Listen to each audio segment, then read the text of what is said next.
And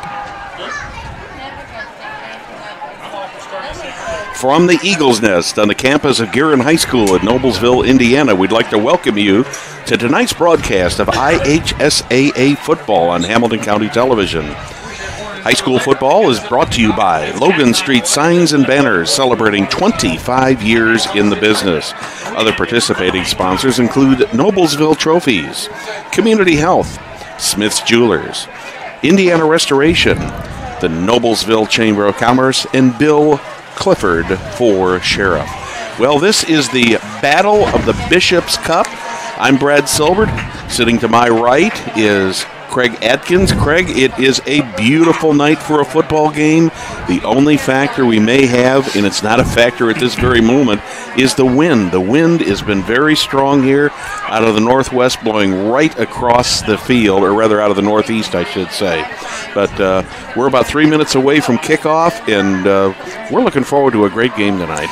yeah, the only win that we've had in recent minutes before we went live was during the pregame ceremony where the old American flag here at Guerin Catholic at the Eagle's Nest was retired, and a new, just looks like a ginormous flag in that northeast corner. It is big. Near the tennis courts, between the tennis courts and track, if you will, where that's now where the flagpole is, but they're actually going to retire that, which is pretty cool, at the Fishers American Legion on Saturday, October 7th at 10 a.m. Kind of a cool little ceremony, but yeah, the wind is starting to pick up here and there, and we actually had to close our window a little bit to keep the papers from rustling around. We've got a matchup here tonight that looks very promising to be a very good game. Central Catholic, the Knights come in at 0-1 after having really been, they just got their clock wrong last week by Lafayette Jefferson. Guerin Catholic took off, went down to Martinsville, and won a very close game down there in Martinsville. So this looks like it should be a very close game. If you look at the series, Lafayette Central Catholic leads the series 10-1. Last year, about a year ago, in a meeting up in Lafayette, Central Catholic dominated Guerin 34-13. But we got a couple major changes. A change in the coach for the Lafayette Central Catholic Knights. Well, we saw last week, which kind of shocked us as we were calling it the Noblesville-Lawrence North game, that it was a tight game between North Central and Fishers at Fishers. And, Kevin O'Shea goes from Lafayette Central Catholic to, in the 1A class, to 6A North Central. And he's not only able to compete, but he also notches a win 19-17 over Rick Wimmer's Tigers in his first game as head coach of North Central. So, it doesn't seem like it affected him hardly at all.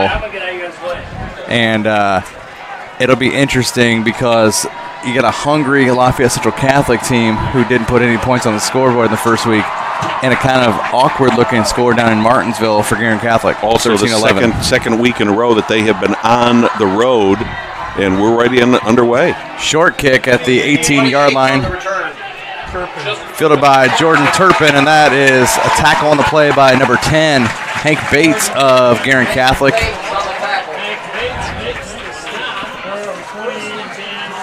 Bates with a nice tackle there. That ball, not too much of a return there. I think they're going to put it right about the, looks like either about the 24 or 25. So only about a 6-yard net return as he was upended by Hank Bates on that kickoff team, and Lafayette Central Catholic going to work here.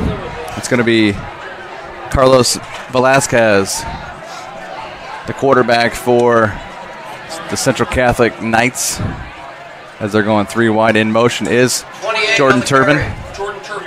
Carries the ball up across the 25, maybe to the 27 to the far side. About a hard 2-yard pickup. Good pursuit by the Guerin front line there to limit him to about 1.5 yards. Maybe officially might call it 2 yards. We'll have to see what they do put on the scoreboard, but looks like it'll be either a 2nd and a long 8 or a 2nd and 9 for the Knights. They call it a long 8, 2nd down. Great to have you with us tonight. Beautiful night here in Noblesville. And the left-handed quarterback, the southpaw, Velasquez,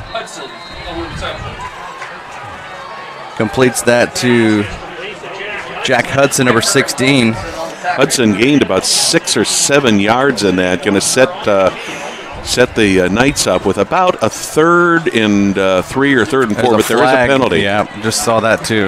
Yeah, I just noticed the flag there. Right in the area where offensive holding is, and the Knights are moving back. And not to knock the southpaws, but it is a tougher thing when you have a left-handed quarterback. It's a little different.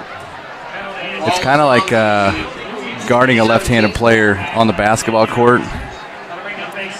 It seems tougher for defenders to guard him. Yeah. So we'll see now. They've got 3 wide here to the near side, 1 to the far. 3's pass to 81. 81 on the completion. That is Daniel Roach. That ball is completed.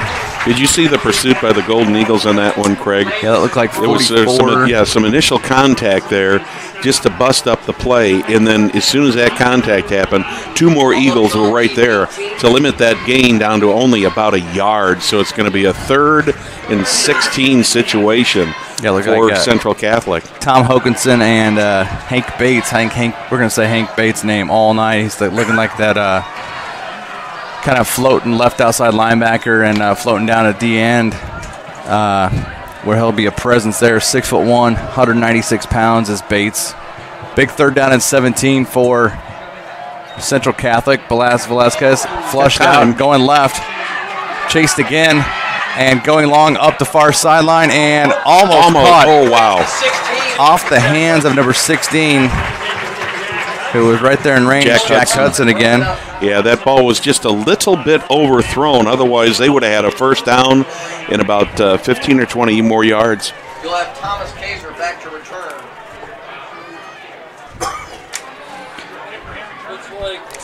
4th and 17 at their own 18 after that incompletion by Carlos Velasquez. So the Eagles hold on defense on the first series with a 4 and out. That's a great omen for them. Thomas Kaiser, number 22, back and almost blocked. That punt was 21, Jake Labus. Okay, Kaiser's got it at the 46. He's got some room down outside. The sideline, 35, 30, 25, 20.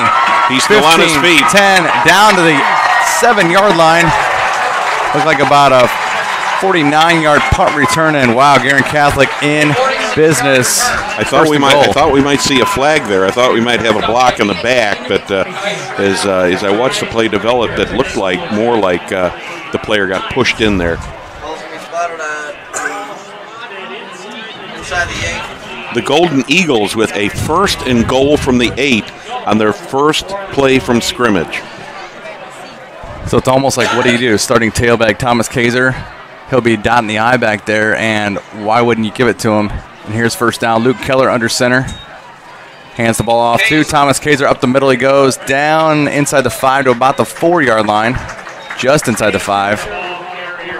Those are hard yards when you get inside that 10-yard line, but it took 4 Knights to bring Kaiser down. Yeah, it seems like whether it's football or basketball, there's been a Labus for the past 7 or 8 years wearing number 21 for both sports, I think. Mm-hmm. 3 yards on that 1st down pickup by Kaiser. 2nd and goal at the 5. Just a couple minutes into this one. Handoff again to Kaiser. Up the middle he goes, trying to find room, and he is... Is he in there or not? No. Down to the goal line. I thought he was going to score. So it's going to be a 4-yard pickup down to the goal line, and odds are Coach Dilley's going to have him finish this short drive off. Well, he started at his own 46 with the punt return and brought it down to the 8. So wow, he's gotten all. Well, if he scores a touchdown here, he'll have all 54 yards of the play. Kaiser again across the goal line he goes, and a 1-yard touchdown, capping off this drive. And there is the Bishop's Cannon. Maybe we'll get confirmation on if that's it. And Guerin Catholic at the 9:06 mark of the first quarter, puts the first points on the board. And I believe it or not, Thomas Kaiser, I believe, he's the place kicker as well. Yeah, he's doing about everything out there tonight. Yeah, he's this year's, I don't think Carter McGinnis kicked, but he's just about like McGinnis. Mm-hmm.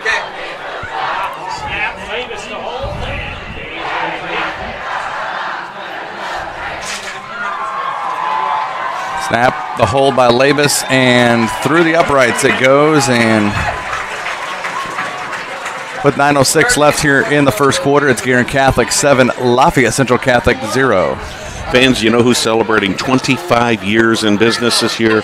None other than Logan Street Signs and Banners. They specialize in last-minute signage and banners, serving Noblesville and Hamilton County since 1992. Give them a call, 317-773-7200. Visit their new website, www.loganstreetsigns.com. Follow them on Instagram, Facebook, and Twitter. A great start for the Eagles, Craig. Yeah, a huge start. I mean, after, Martinsville giving them some fits, and, they really didn't have to do a whole lot on offense. 3 plays, 8 yards, and a touchdown by Thomas Kaiser, but a huge punt return, that was almost blocked by Jake Labus. And then Thomas Kaiser, 3 plays, punt return, 46 yards to the 8. 3 plays later, he scores. It's funny how things turn out like that. You've got the idea that maybe there might be a block there. Yeah. And say, they just missed blocking it, but Kaiser ends up bringing the thing down to the 8-yard line, so they probably ended up better off with the run back than they would have if they blocked the ball. Big crowd here tonight at Guerin. I was commenting before the game. They really need to add a few more bleachers here.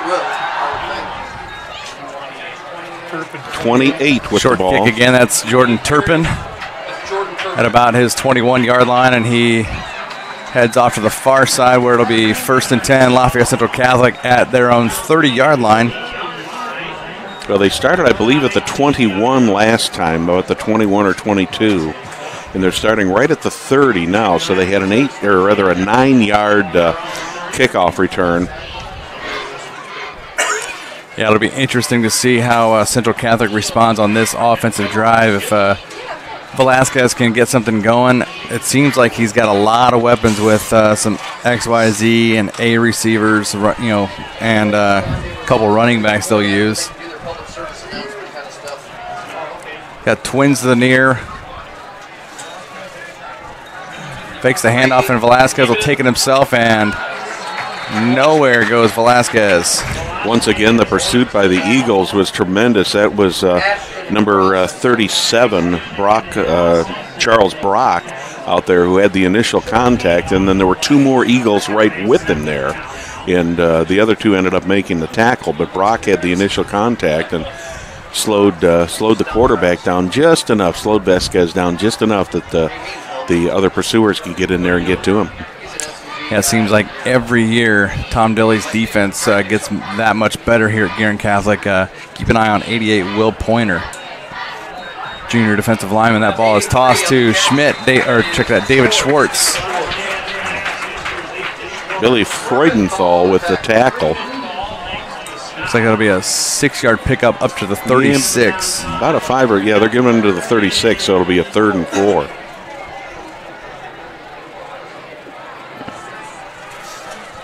I'm sure that Coach Dilly would not be the least bit unhappy with another 3 and out here. Yeah, especially with, Central Catholic would have to punt. Probably back another 10 yards. Velasquez, the lefty, to Schwartz up to the he did not make the first 39-yard line, so it's going to be a 4th and short. Going to be very, very close. About it looks half yard. Yeah, the way they spotted on the sideline, it's going to be not even a half a yard, maybe a foot at the most. This is when you send your big package in. Are they going to measure this, Craig? There is yep, they're going to measure.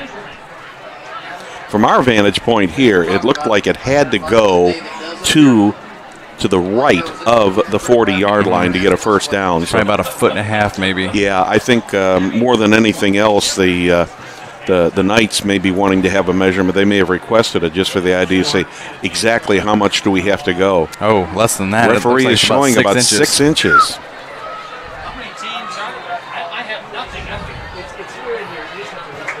I thought the way those sticks were that they were more on the south side of that 40-yard line than the north side, but I was wrong. Going to be a punt. Safe play for the Knights. Kaiser is back deep again.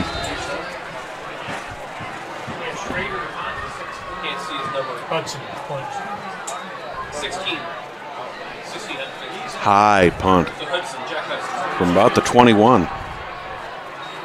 Kaiser up across the 30 to about the 31. Got about a 10-yard return.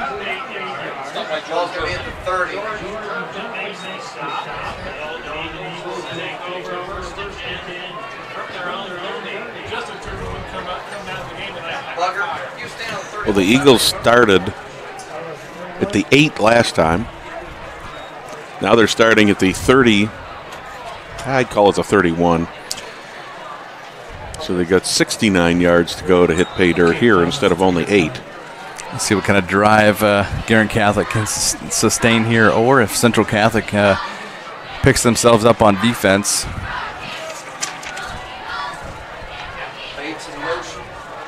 Looks like Jake Bates playing both sides of the ball. Keller back to pass.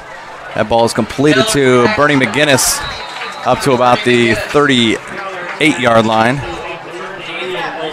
McGinnis, a 6'1 sophomore wide receiver.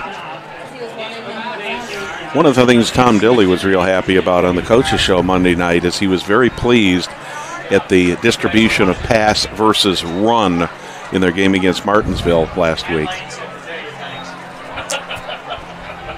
Second short, this opens up a lot of different opportunities for the offense. Yep, second down and 2 at their own 39 in motion. Ball is faked, actually handed off to number 4, Brendan Downey. He's got a first down and a little bit more. First rushing first down.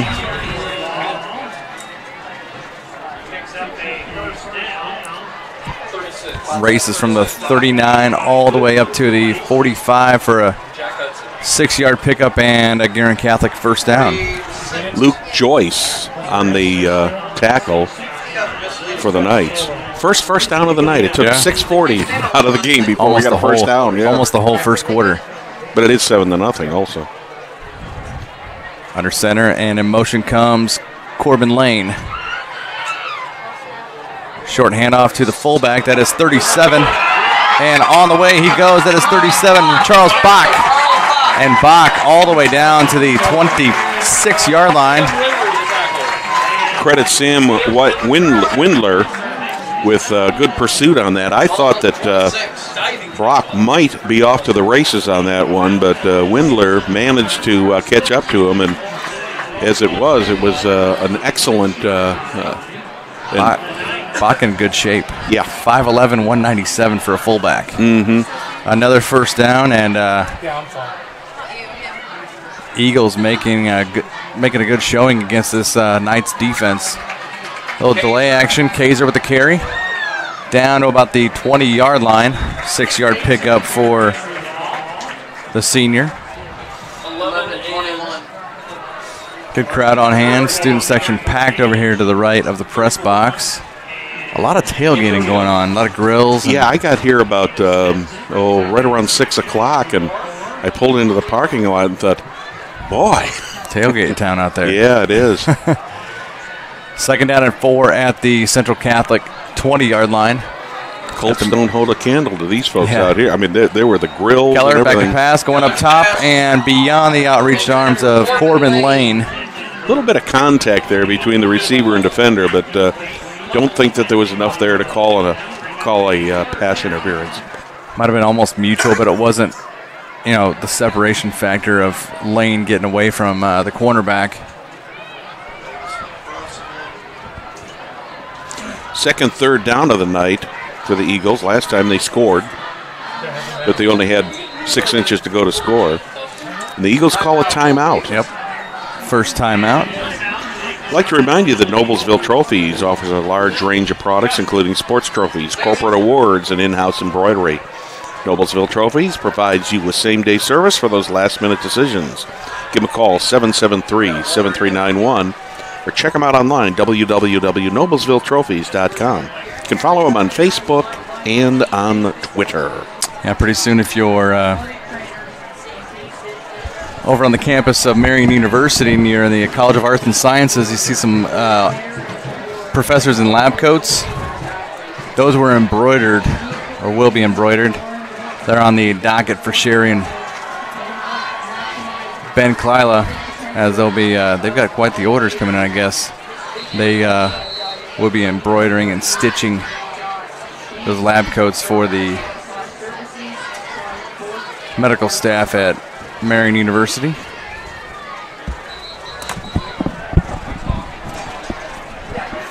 So following the timeout, the Eagles have got a 3rd and 4. Ball is sitting right on the 20-yard line. Got Crossan in the backfield. Looks like McGinnis and Corbin Lane, the twins out to the right. Now check that, that's Kaiser in motion in the slot. Kaiser gets the handoff, and he is inside the 20, down to about the... He had to get to about the 6, between the 16 and 17. Spotting at the 17. That'll bring up a 4th and 1. Yeah, about 1.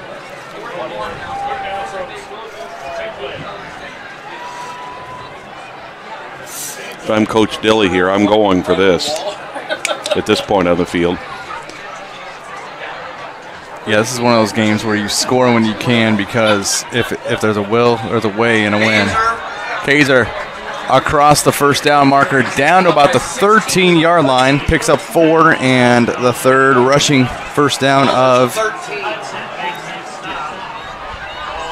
the quarter so far, and on this drive for the Golden Eagles. Well, if you're a Golden Eagle fan, you're real happy because everything seems to be going their way. If you're a Lafayette Central Catholic fan, you're not real happy, and you're thinking, are we going to have a game like we had last week again? And obviously completely uncharacteristic of a Central Catholic team. Yeah. But when you get 6A against 1A, yep, makes a big, big difference. And Keller back, he's pressured and taken down at about the 24-yard line. Ball's on the 24. Charles Semler got in there and got to him.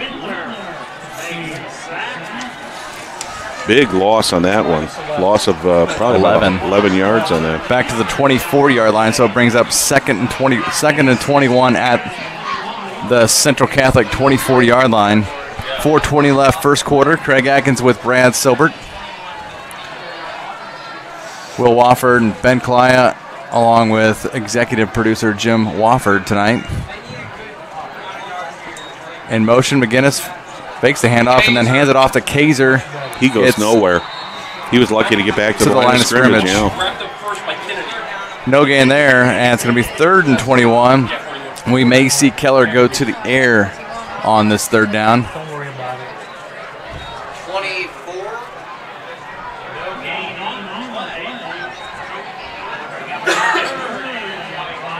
Luke Keller, a senior, led this team last year.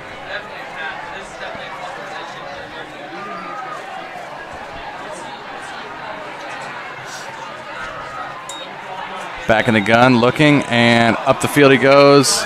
Off the hands off the hands of Corbin Lane and intercepted by number 81. That's Daniel Roach. He returns it all the way up, and he's going to be taken down about the 44-yard line. So good field position on this drive for Central Catholic. Roach was right there, and had that ball not been tipped, it probably would have fallen incomplete. But I didn't see who the intended receiver was, Craig, but I believe that was number 3, Corbin Lane. Yeah, I wasn't sure, but an unfortunate break for the Eagles.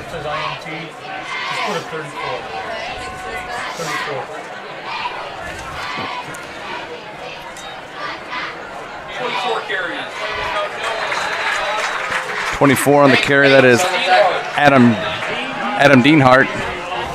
Lost a couple on that play. Once again, the Eagles were in the backfield just as quick as the ball was in the backfield.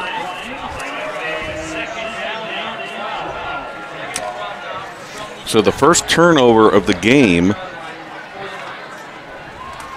whether we could say that cost the Eagles a scoring chance or not, you don't know, because it was a long, they had almost 20 yards they had to make. 2-yard loss on that Deanhart carry as they met him in the backfield. In the gun, Velasquez back to pass, looking, and slings it out of the reach. Having to dive out of bounds was Turpin. Velasquez now 3 out of 5, and that brings up 3rd and 12.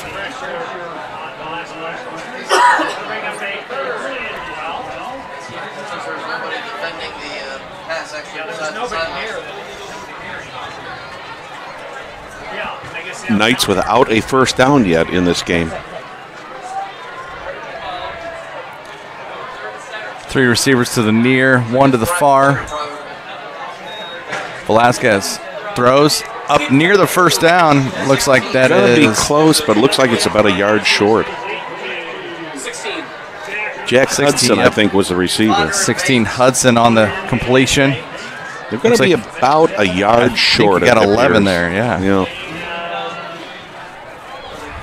There's a flag in the backfield. Oh. And it looks like it's going against so it's going to be a spot Guerin. From the 37. I wonder if there was roughing the passer. So that may go down to the 27, actually the 32. They're adding 15 yards on there. 15 yards from the... I did not see a signal from the referee. No, it wasn't real visible. Nonetheless, I've got to assume that was a roughing the passer. First penalty, because I think I caught it out of the corner of my eye after he threw it. Velasquez got knocked a little bit. First down is a first down by penalty for Lafayette Central Catholic, and they are in business. In a 26-yard gain on the play with the penalty. Completion there to number 11, the tight end, Andrew Page. Vasquez has not got any qualms about putting that ball up and tossing it. And so 4 far, yards. He's been pretty accurate. So far, he's 5 out of 7 for 26 yards. Tried a couple up the field a little bit, but no success yet. 2nd and 6 at the Guerin Catholic 28. Deanhart. You got about 2 or 3 on that. Going to make it about a 3rd and about 4 or 5. Minute 15 left, first quarter. Central Catholic trying to knot this ball game up either before the end of the quarter or to start the second. As they're shuffling in personnel. 2-yard pickup by Deanhart there. Big 3rd down for the Knights. 5 on the play clock. Schmidt and Turpin here. Twins the near. Pass out in the slot to Roach. Makes his way down to about the 25. It's going to be real close. He's going to be short. Yeah, he's going to be short. He's going to be about 3 yards short, but at this point on the field, Craig, I think this is 4 down territory. Yep, I agree.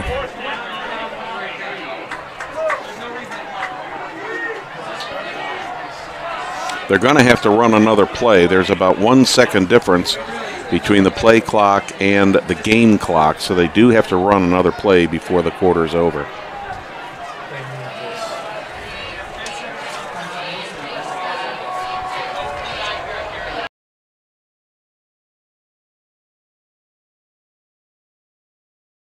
Pick up down to the 21 and second first down of the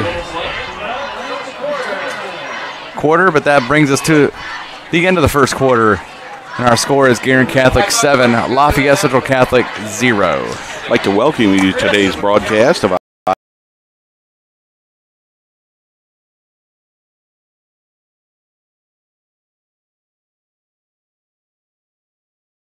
serve and when patients need them.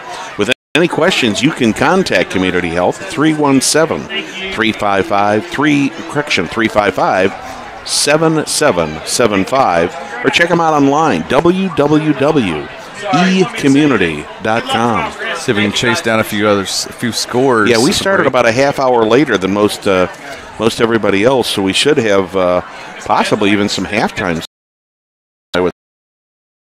Tigers are over at Pike. Hamilton Southeastern Royals are traveling to North Central. Westfield with a late start tonight, 8:30 approximately at Lucas Oil versus Southport. Other county schools, Kokomo is at Hamilton Heights. Clinton Central is at Larry Budwright Stadium up in Sheridan to face the Blackhawks in their home opener. And Avon and Ben Davis, big HCC MIC battle tonight. Yes. And that's been a big one of the past couple years in the playoffs. Big West Side battle, yeah. Oh, yeah. Big Lower West Side battle. Well, in the HCC, Avon is one of those teams that's predicted to be right at the top of the HCC this year. And with only 6 conference games in the HCC, 1 or 2 losses is going to probably put a team out of it. We're back to action. Agree, yeah. Velasquez back to pass, finds room and up. Almost caught it broken defense. up. Great defense. Intended for Daniel Roach, and that's broken up by, looks like, 17. Rock Ricker. Yep, he's one of the players I meant to highlight in orange, but he's one the PA announcer said, look for this guy. He saw some action last week. I didn't see who the intended receiver was, but I think it was Roach, 81. If Ricker had not gotten in there, that would have been a completion. 2nd and 10 at the Golden Eagles 26. Velasquez in the pistol. Short pass to Deanhart, and he gets to the 21. Looks like he didn't gain anything on that, so that's going to make it a 3rd and long there. Yep, no gain on the play. It looks like the scoreboard might be a little off by 5 yards. Ball's at the 21. It's okay, we know where it's at. I just heard him in the background saying, correct that. 3rd and 10 at the Guerin Catholic 26 for Central Catholic. They've got 3 wide. Roach to the far. Check that. Roach is in the slot. Velasquez in traffic. Broke it up. Billy Freudenthal. Good job. This again, I would assume, is 4-down territory. We're talking probably about where they're at the 21, 38-yarder. Yeah, we're talking about a 37, 38-yard field goal attempt here. And one of the things I usually try to do at the pregame, get here early and see how the kickers are doing, and I did not have a chance to do that tonight, so I don't know anything about the kicking game. The only thing we know so far is that Thomas Kaiser does the kicking for Guerin. And we've got flags galore out there and caught. Unfortunately, that's probably going to come back. Schwartz with a beautiful catch on that. The flags are right at the line of scrimmage, so I believe it's holding. Is that going to be a hold or is it going to be an offside? If that's offside, illegal shift. Yep, illegal shift. Oh, boy. That costs. That's 10, isn't it? Yeah. It's either 5 or 10. I can't remember which it is, but that's going to cost the Knights big time.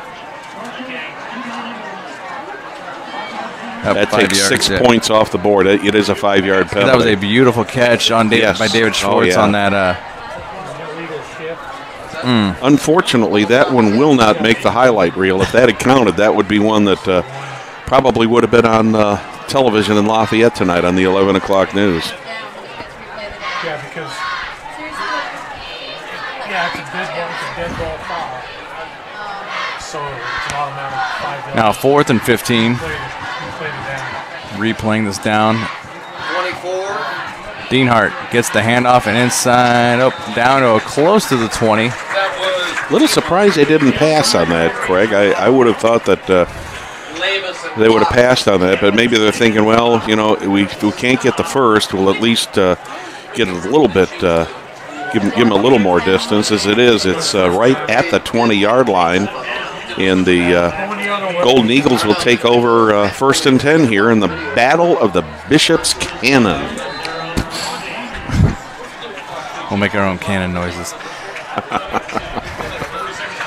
Well, just think about all the all the different awards that there are. Everything from the old oaken bucket to spittoons. Oh and yeah, yep. Flagging. That's gonna be a false start. That's gonna that play never took place. Yeah, you get the battle for this, battle for Paul Bunyan's axe. I think that's Wisconsin and Minnesota, and yeah, I think every Big Ten game has its own rivalry trophy or the spittoon or like bucket or Michigan State, things like that.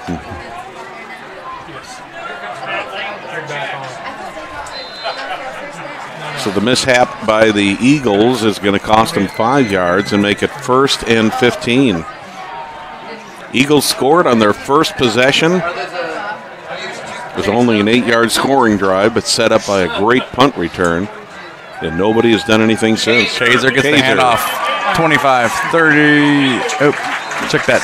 25 just across. Almost to the 30. Gets to the 29. 14-yard pickup. Yeah, he got about 13 or 14 of that back. But still. Good run by Kaiser. 1 yard shy of the first down with that 5-yard penalty on the previous play. So, second and 1 at the 29 for Guerin Catholic. Second and short, the play that coaches just absolutely love. It gives them so many choices. You can throw it in the flat, or you can just hand it to your tailback. Mm-hmm. And he does. Kaiser with a little delay. Finds room up across the 30. They'll mark him about the 31-yard line, a 2-yard pickup. Grant Kennedy on the tackle for the Knights. That was a hard 2 yards, but Kaiser gets from the 29 to the 31 and the 4th rushing first down for Guerin Catholic tonight. 2 minutes into the second quarter. We'll try and chase down some area scores for us. Yeah, you look at Kaiser, and with that punt return, which was, 40, 42, 46 yards. He's probably getting close to 100 all-purpose yards. That's going to be overthrown. Over the head of Owen Hargrave. An update moments ago. Carmel strikes again on a long pass play. They lead 14-0 over Noblesville. 8:54 left in half number 1.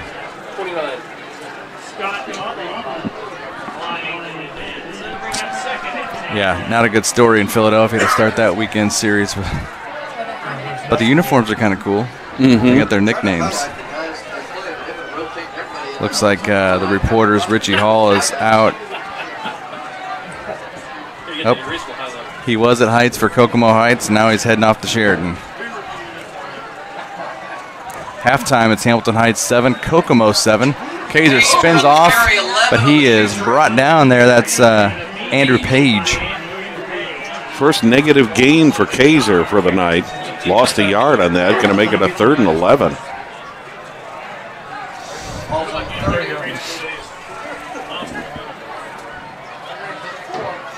Craig, what started out there early in the first quarter looking like the Eagles were going to come out and just dominate the Knights is really turned back into a pretty even back-and-forth game now. Yeah, I think after probably a longer bus trip than they wanted. Keller getting rushed. Gets the pass off, but a little bit McGinnis outside. Slipped a little bit. Yeah. Keller now 1 for 4, and that will be a 4th and 11 now at their own 30. Sending the punt team out there for Guerin Catholic. Is that Rock Ricker back there, I believe, number 17, the punter? You got Ricker to Yep, punt. Ricker. Rock Ricker. 6 foot. Looks like he's a I think defensive back, Did they name a punter. gas station after him? Could be. Rickers. They're going all over now. Left-footed punter. Had that side spiral. From Roach the 37.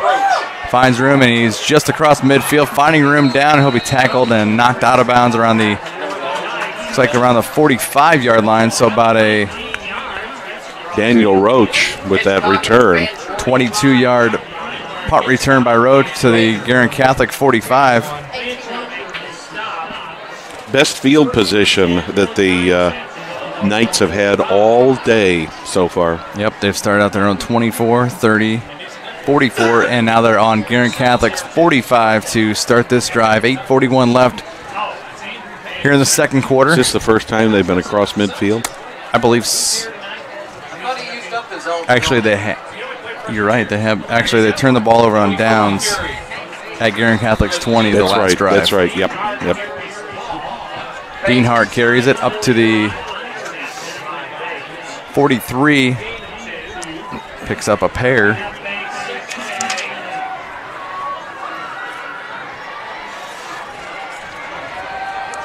Both of these teams are mixing up their run and pass fairly well, although the Eagles have relied a little bit more on the run than the pass, but Vasquez has done a great job of mixing up the pass and the run tonight.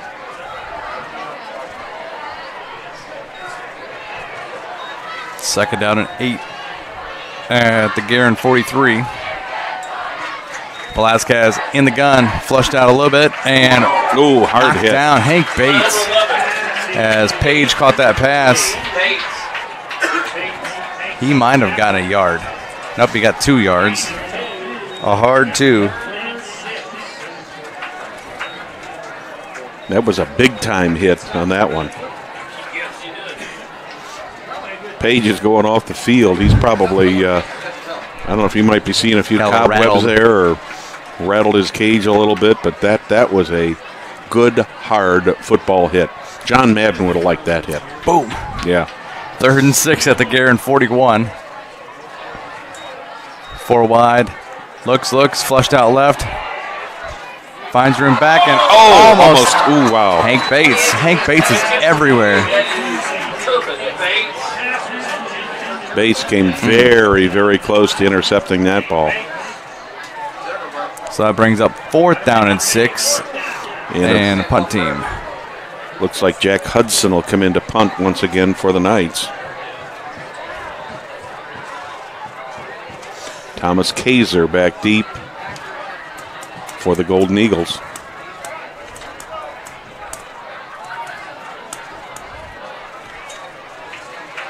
Punts at about his own 48. It's beautiful punt. Sidewinder. Kaiser fields it. 10-yard line up to around the 21.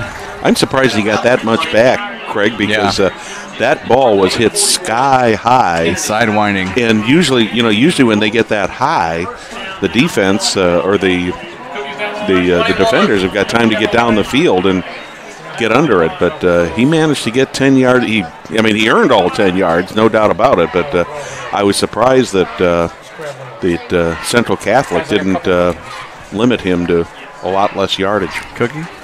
Oh, yes, certainly. I can't say no. I'm going to take one of those. I'm going to get one of these. And I'm going to get one of those. And I'm going to get... You better get one for Will.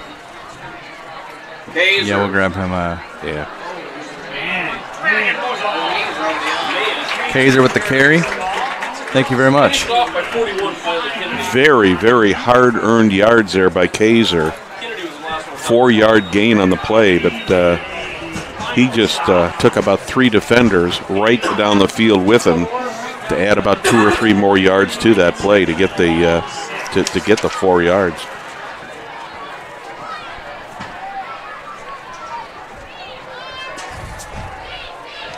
Second and 6 at their own 25, 6-15 and rolling.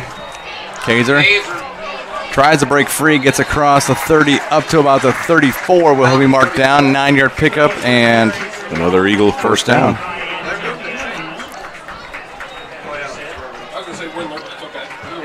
You take over for a while. I'm going to take a quickie break.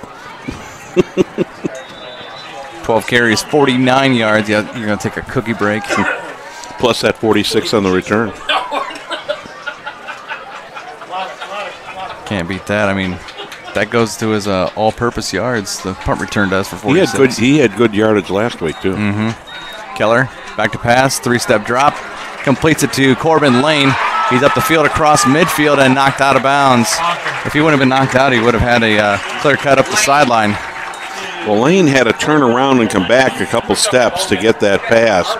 But once he got it, he was able to elude several defenders and ended up picking up almost well over 20 yards. 21 on the pickup, down to the 45 of Central Catholic, and the first passing first down for Luke Keller and the Golden Eagles. So it brings up 1st and 10 at the 45. 5:45 left first half. In motion comes Lavis. Hands it off to Kaiser. Does Keller. Up the middle, 40. Down to about the 34-yard line. Check that 35. He got a little extra push there that got him an extra yard. Kaiser well over that 100-yard mark now.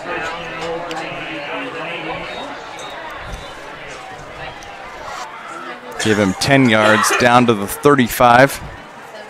And the 6th rushing first down for Guerin Catholic. They're trying to put another score. Hopefully Brad's okay with that cookie. You all right?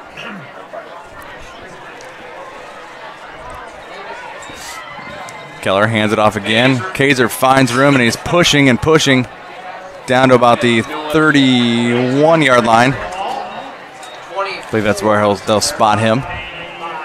You know, if I was going to give him a nickname, I don't know what I'd call him. If I'd call him the Energizer Bunny, or if I'd call him Timex, because he takes a licking and keeps on ticking. Man, he's put on a show here tonight. At halftime, we'll tally his stats up, and then we'll add on his 46 punt return yards just for... he could very well go over 100 just on yards gained running before the end of the half. Yeah, this drive started at their own 21, and that's going to be a timeout called by Guerin Catholic. That's their second. So we've got 4 minutes, 31 seconds, for other 4:30 left here in the first half. Fans like to remind you, Smith's Jewelers has been serving Hamilton County, including Noblesville, Fishers, Westfield, and Carmel, for over 65 years. Many jewelry stores have come and gone, yet Smith's remains. If one were to ask how and why, the answer certainly would be their outstanding jewelry selection and customer service. The knowledgeable staff at Smith's Jewelers is eager to give their customers a memorable, positive experience. Give them a call, 317-773-3383, or visit them online, smithsonthesquare.com. Halftime at Greyhound Stadium over in just west of us here. It's Carmel 14, Noblesville 0. So it looks like at the final almost 9 minutes of the first half, Noblesville kind of held strong defensively but couldn't get any points on the board. Miller's coming off a tough loss last week to Lawrence North, a much, much improved Lawrence North team. Big time. In motion comes Owen Hargrave. Handoff up the middle. No surprise, there's Kaiser down to the 25. He's got another 10 for another first down. Picked up 6 for that exact amount he needed for the first down. That's 7 first downs. Kaiser earned his yardage, but Vasquez did an excellent job on the fake on that play. I was watching the play develop, and I thought he was going to hand it off to the guy who was coming around on the sweep, but then at the last second it went to Kaiser, and it just opened up enough of a hole for him to get through there. Keller back to pass, going long, and just beyond the hands of Brendan Downey. Downey was about a half a step behind on that one. Otherwise, the Eagles would have had 6 points on the board. 2 out of 4 for 29 yards now, and an interception for Luke Keller. And it's going to be second down and 10 at the 24 of Central Catholic. So they're trying to go up 2 scores before we get to that halftime break, but still 4 minutes left till half. Well, the Eagles have tried to mix up their plays between pass and run, but definitely had a lot more success with the pass than the run, or with the run. Keller hands it off. Kaiser finds a little room, gets those legs down to about the 23-yard line, maybe. 23 is where they'll mark him. Hard 1 yard on that one. Ball's at the 23.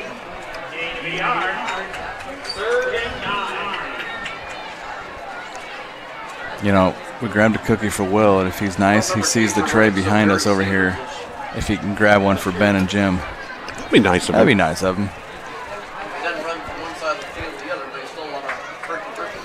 Ben, Will, and Jim, our technical crew tonight, doing their great job as usual. Makes our job so much easier. Keller back to pass. Kaiser in to block this time, and he flushes out, and he's brought down. It looked like that was brought down behind the line. Luke Joyce who got him. Keller loses 2, so he's got 2 carries for negative 13 yards. It's going to be a big 4th and 11 at the 25 of Central Catholic. And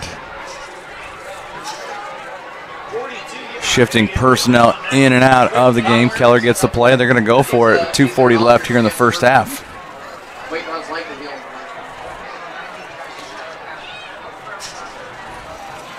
Probably not a bad move at this point, even though it is 4th and 11. Even if they don't gain anything. Keller going, and is that a pass? Nope. No pass interference call, but that intended for Bernie McGinnis. I think the pass interference probably never happened because that ball landed out of bounds and was probably deemed uncatchable because I was waiting to see the flag fly because there was definitely a lot of contact, but the ball will go over on downs back to Lafayette Central Catholic. They'll take over at the 25-yard line. 2:16 left until half. We'll see if the visiting Knights can mount a drive here and put some points on the board. It's 7-0, a low-scoring game. I kind of figured it would be a somewhat low-scoring, but I also could see this being a shootout with a couple teams that can put up when this game started, the way it started, I thought we were going to have a shootout. But you got to wonder, just how hungry Central Catholic, how their offense is after that after awful a tough night last week. 4 wide, Velasquez back to pass, looking, being chased, and the pass is caught, deflected, and then deflected. Caught. Wow. Caught by number 81, Daniel Roach, but is there a flag back there? I think it's going to be a holding in the backfield. Yep, preliminary is holding. Ouch. And that's all the way back at the 14-yard line, so that'll be probably half the distance to the goal. Send them back another 7 yards to the 14, send them back to about the 7-yard line. Wow. Yep. I thought I saw a flag fly when he was scrambling around. Of course, Lafayette Central Catholic and Lafayette Jefferson, what you have there, the two schools are just down the street from each other on 9th Street there in Lafayette, but you've got the largest high school in probably West Central Indiana and Lafayette Jefferson, and the smallest one of the smaller ones there, because Lafayette Central Catholic, I think that their enrollment, I was looking at something the other day, 291 sticks in my mind. They're pushing 300, yeah. And, of course, 1A versus 6A, but how could you, last week, even though it was a lopsided game, and they could call it the battle for the bragging rights in Lafayette, I mean, that would be a little hard to resist. And just think of how much of an upset that would have been if Central Catholic had pulled that one off. I think you're right. That's going to be half the distance back to the 7. Should be about the 7-yard line, yeah.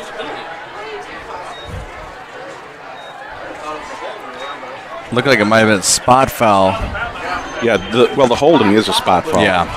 So they... Well, you just had the explanation, so there you go. Yeah, that is a spot foul in the backfield. So they're going to be at the 7-yard line. They're going to have 28 yards to go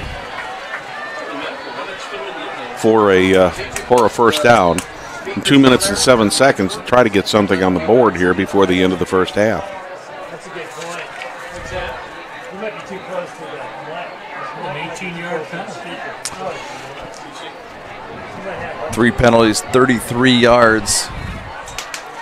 18 carries. Schrader. Kai Schrader, number 18, with his first carry of the night.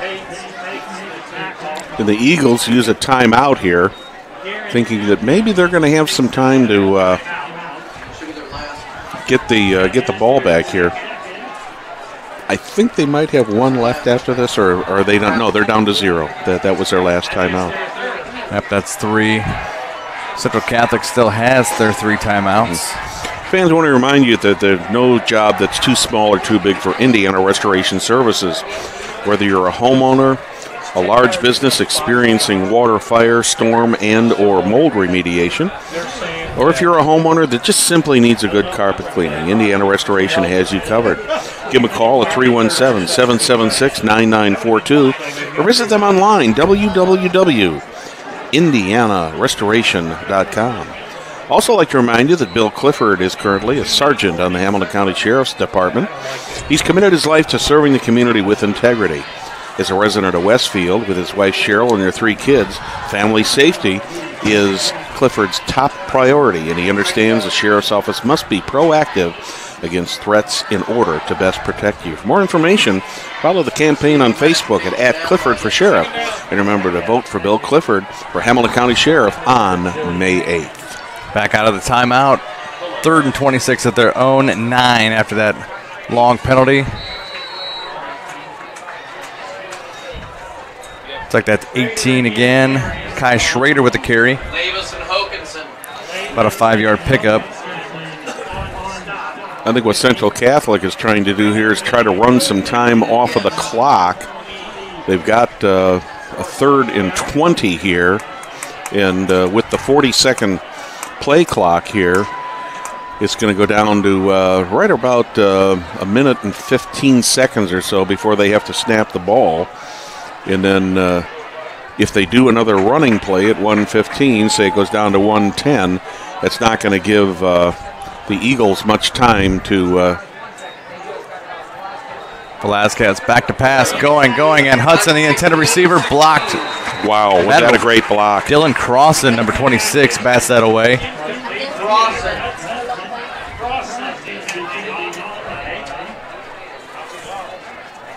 Halftime score at Giants Stadium. It's Ben Davis 29, Avon 14 at the half. Boy.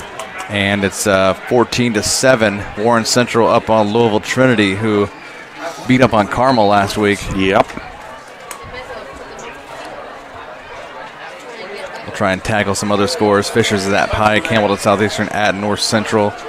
Noblesville down 14-0 at half at Carmel. And the punt by Hudson. Knuckleball from the 46. Kaiser. About an 8-yard return by... Goes out of bounds at about the 45-yard line. Going to have a minute and 2 seconds to make something happen here. No, the ball at the 46 of Central Catholic. 1:02 left here in the first half of play.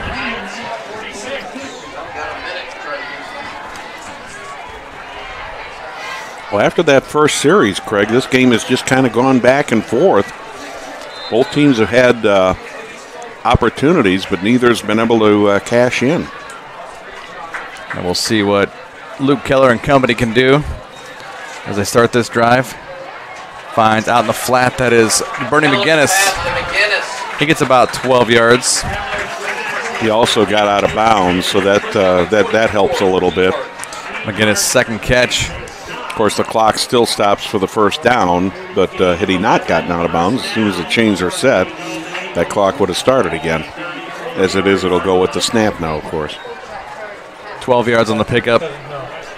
First down at the 34 of Central Catholic.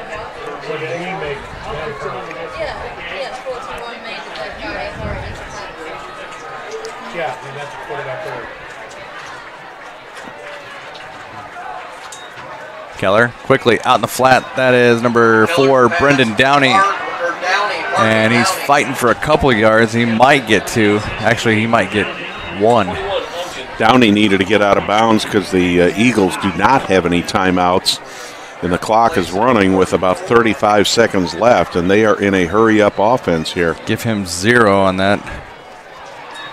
Keller back to pass again. That's, I believe, going to be a false start. Yeah. The normal on that quick whistle.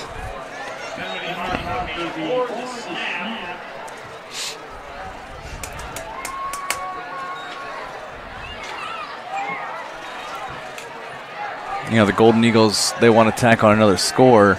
Oh, this is going against wow. Lafayette Central Catholic. was trying to see what the call was there, and I did not see the call. Illegal participation, maybe? Oh. Maybe they had too many people on the field.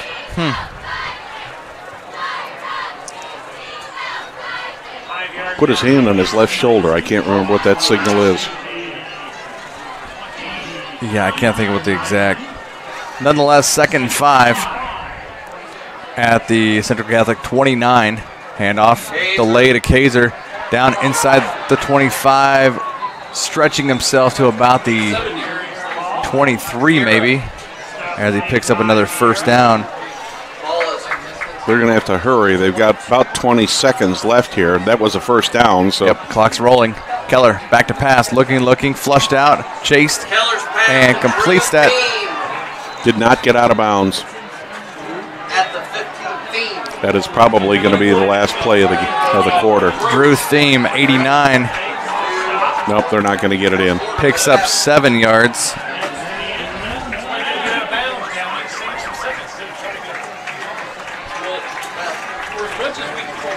And that gets us to halftime, folks, where it's Guerin Catholic 7 and Lafayette Central Catholic 0.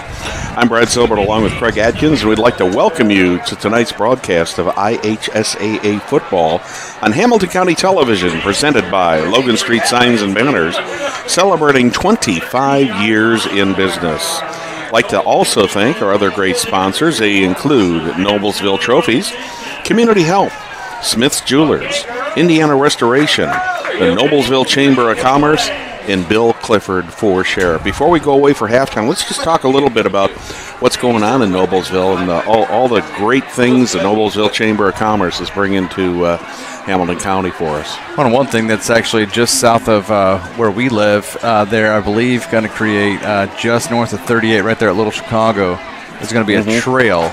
And they're starting to build that. I'm not sure if it's one of those, that we see like McGregor Park just off 38, or Dillon Park, the different. Not sure exactly what that's going to entail, but we're obviously seeing the completion of different roundabouts throughout the county, and just making things, I guess, that much more easy to get to, and just overall, better, and hopefully less car accidents, things like that. Oh yeah.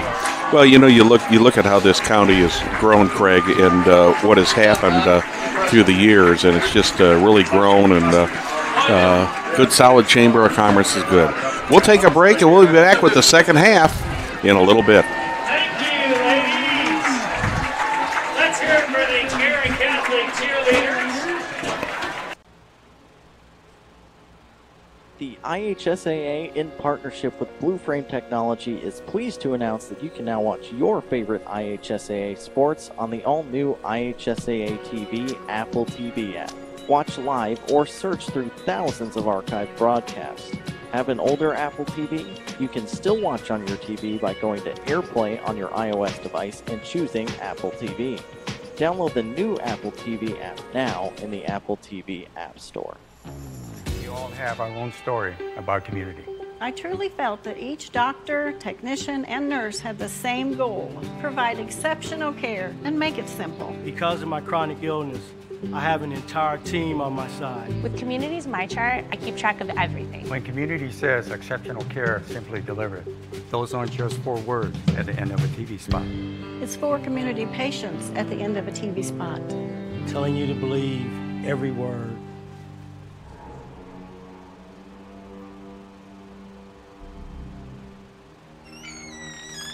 Can I help you? Yeah, I'm looking for Logan Street Signs and Banners. You found us. But this ain't Logan Street. This is South 10th. We moved 22 years ago. Well, how come you didn't change the name? That would have just confused people. Well, actually, South 10th is Allisonville. If you're from Fishers. Well, before that it was 37A, and before that it was State Road 37. So you're telling me that Logan Street Signs and Banners isn't on Logan Street anymore. It's actually on South 10th. That's Allisonville and Fishers. And before that, it was 37A and 37? So you got that straight? Logan Street Signs and Banners conveniently not located on Logan Street, but rather South 10th Street. in Noblesville. Exactly.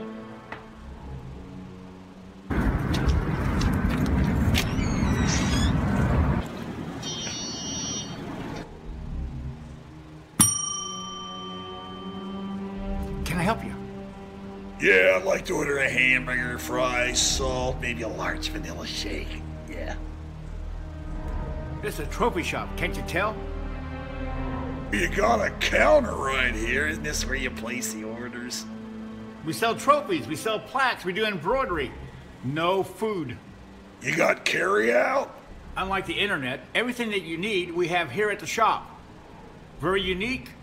You order today, carry out tonight. That's our version of carry out. All right, I'll take one of everything. Well, that may take a little longer. We'll have it for you tomorrow night. You know, Jim, I'll be back tomorrow to pick it all up. We'll wait for you. Don't wait long. Breast care navigation at Community is a lot like sailing. Navigators have to read the wind without seeing the wind.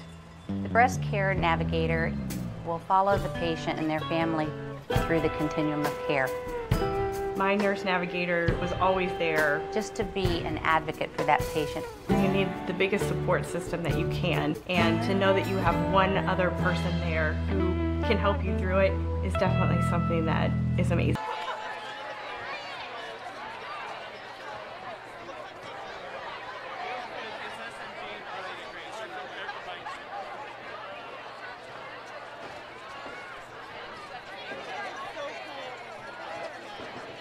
As tradition in the Bishop role, Bishop Higgy, of course, shares his allegiance with both schools, and in the first half he was here on the side of the Golden Eagles, and now Bishop Emeritus is being escorted by President Emeritus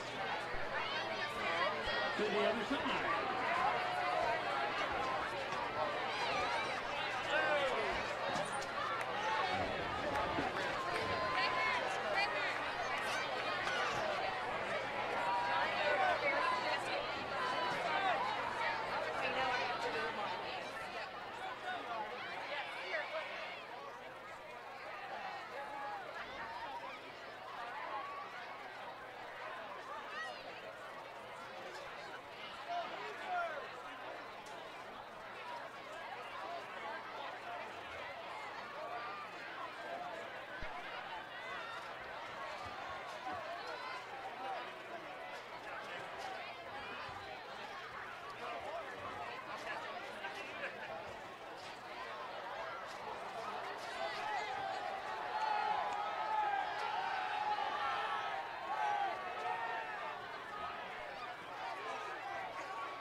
I'd like to welcome you back to today's broadcast of IHSAA football on Hamilton County Television from the Eagles Nest on the campus of Guerin High School here in southern Noblesville. Tonight's game is presented by Logan Street Signs and Banners, celebrating 25 years in business. We'd also like to thank our other participating sponsors, Noblesville Trophies, Community Health, Smith's Jewelers, Indiana Restoration, the Noblesville Chamber of Commerce, and Bill Clifford for Sheriff. Fans, you know who's celebrating 25 years in service? Well, it's none other than Logan Street Signs and Banners, specializing in last-minute signage and banners, serving Noblesville and Hamilton County since 1992. Contact them at 317-773-7200 or visit their brand-new website, www.loganstreetsigns.com, or follow them on Instagram, Facebook, and Twitter. And speaking of other Wofford Enterprise operations, Noblesville Trophies offers a large range of products, including sports trophies, corporate awards, and in-house embroidery. Noblesville Trophies provides you with same-day service for those last-minute decisions. You can contact them at 317-773-7391 or check them out online, www.noblesvilletrophies.com, or follow them on Facebook and Twitter. I'm Brad Silbert along with Craig Atkins here at the Eagles Nest on the campus of Guerin High School. Craig, I think you do have a couple other area scores there if you want to give them to us. Yeah, at halftime, Ben Davis 29, Avon 14. And it's one that kind of surprises us, but I don't think not really. Lawrence North 14, Brownsburg nothing at half over around just south of 75th and Hague Road at Lawrence North. You know, Lawrence, they're moving into a brand new stadium this year, and that's a non-taxpayer funded stadium. Wow. Great facility. I saw it on TV this morning. And down at Warrior Stadium at Warren Central, it's third quarter, Warren Central 21, Louisville Trinity 14. And Carmel 14, Noblesville 0 at the half. See if we can chase down some more of the area scores. And I believe Westfield and Southport have they should be just about getting started. Hopefully here getting soon. started. If they haven't, that'll be a down at Lucas Oil Stadium. Yeah. We do have some halftime stats here, courtesy of the crew here at Guerin. You look at these stats, Craig, and if you looked at the stats without looking at the score, you would think that the Golden Eagles should be up by more because in some of these critical areas, first down, Guerin with 10, Central Catholic with 2. Total yardage, 146 yards for the Eagles, 37 for the Knights. Of those total yardage, passing, Guerin has gained 46 yards, Lafayette Central Catholic 21. Rushing, 21 rushes for 100 yards for Guerin. Of course, most of that has been Kaiser. He's got 78 of those yards. And 8 carries, 16 yards for Lafayette Central Catholic. No fumbles. Was an interception out there earlier tonight. No sacks. Penalties, 2 against Guerin for 31 yards. 5 against Lafayette Central Catholic for 37, and penalties definitely did hurt Lafayette Central Catholic there in the first half. Third down conversions. This is not good for either team, to be quite frank with you. The Eagles are 1 for 5. The Knights are 0 for 6. Punting, the Eagles had a punt one time for 34 yards. Central Catholic has punted 4 times. Time of possession, I thought this was going to be just a little bit closer, but the Golden Eagles have dominated the time of possession with 15 minutes, 42 seconds versus 8:18 for Central Catholic. Passing, Eagles are 5 for 11 for and Velasquez is 7 for 14. And as I said earlier, Kaiser had 17 carries for 78 yards. So if you did not see, if you didn't, the stats don't lie, but it looks like on here that the Lafayette Central Catholic Knights are probably fortunate that they're not behind a little bit more now. It's a close game now. The other side of this one is that the Golden Eagles will get the first possession here in the second half, so they will go on offense right away. But so a couple items coming up here on Hamilton County Television this week. Of course, Monday night it will be the coaches' show, among others. Guerin Catholic coach Tom Dilley will be in Monday night, and he'll break down this game for all of you fans. Also coming up this week, we got 3 big events coming up this week in addition to the coaches' show. Coming up on Wednesday, we'll have our first of IHSAA girls soccer. That will be Fishers at Noblesville. That will be 6:30 on Thursday night on Hamilton County Television.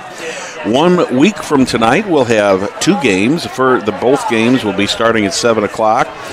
Craig, you'll be over at Noblesville with Perry Williams, and you guys will have the Fishers at Noblesville game.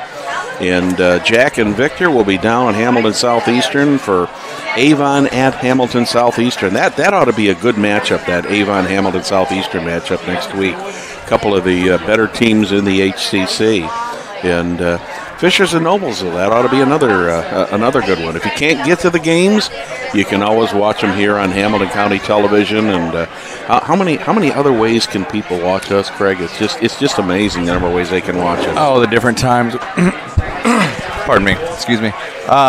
Whether it's Facebook or YouTube, or if someone wants to go right to the IHSAATV.org site where we are an affiliate, you can go there. On your Roku, you can go, I believe, I'm probably missing something there, or if we happen to be broadcasting simultaneously on Periscope as well, another social media tool. Looks like might be a late start for Westfield. Looks like Decatur Central just got done hammering Mooresville 59-17 in game 1 that started at 6. So we'll try and keep tabs on at least the first half of the Westfield ball game down there in Southport. You usually kind of hope that the games are going to be over in about 2.5 hours, but 2 3/4. The high school games anymore are getting almost as long as the college games, and they're playing 12 minutes less in the game, but they seem to be taking quite a bit of time in those games. But I'd like to also thank our technical crew tonight. We got Jim, Ben, and Will doing all the technical work for us, bringing you this great picture and sound here from one of the nice facilities here in Hamilton County. This is a nice little stadium that they've got here. Things keep getting better and better. Not every tree out there is lit, but they've got some with gold lights, some with purple, and they're alternating. Kind of cool. Yeah, outlining nice, on the mounds out around the stands, which is pretty cool. But some people just brought lawn chairs, and they're sitting on the mounds, deciding they want to spread out instead of sitting in the stands. They're still getting the same view, but as good a following as the Golden Eagles get here at Guerin, they're probably going to be in need of a little bit of an expansion on their stadium seating-wise one of these days, because the students are just down to our right here, and there's probably they're crammed in. Yeah, I would not be a bit surprised that almost every student in the school is here in the stands this evening. I once scored an update on just before the half. John Riggins for Lawrence North, who we saw last week, with a pick 6 of Brownsburg, and Lawrence North up 3 scores, 21-0 at the half at Lawrence North. Of course, Brownsburg lost their quarterback to graduation this year, so that's going to be a tough one for them to make up. This one's a low liner, sidewinding, right in the hands of Kaiser at the 10-yard line. Makes his way up to the 15, 20, 25, 30, up to the 32-yard line where Guerin Catholic will be in business. He did a great job of spinning away from a couple tackles there, Craig. It looked like right about between the 20 and 25-yard line that, and I couldn't see who the defender was for Lafayette Central Catholic, but it looked like he was just about ready to put his arms around him, and just as he was getting the arms around him, he just did a 360-degree spin and turned around and got away from him. So the The Eagles starting here in pretty good field position at the 33. They're back at it. Keller has an I formation. Kaiser gets the handoff up across the 35, maybe to the 38-yard line, where they'll give him a 5-yard pickup. You know what's been amazing about Kaiser this week? Last week in the game that we did between Lawrence North and Noblesville, there was a lot of ground in there, but most of it was sweeps. Kaiser has gone right up the middle and just followed the linemen. And, normally in a play like that, a running back is able to get maybe 2 or 3 yards. He picked up, almost 5. He picked up between 5 and 6 yards on that one. Yep, close to 6. Hands it off again. There's Kaiser. Fights the defensive line of Central Catholic. Maybe gets up to the 40, like they're going to give him about the 41. Yeah, they gave him about 3 yards. Be about a 3rd down and 2 at the 41. We're just 1 minute into the third quarter. Craig Atkins with Brad Silbert. Glad you joined us. Another beautiful night for high school football here in week 2.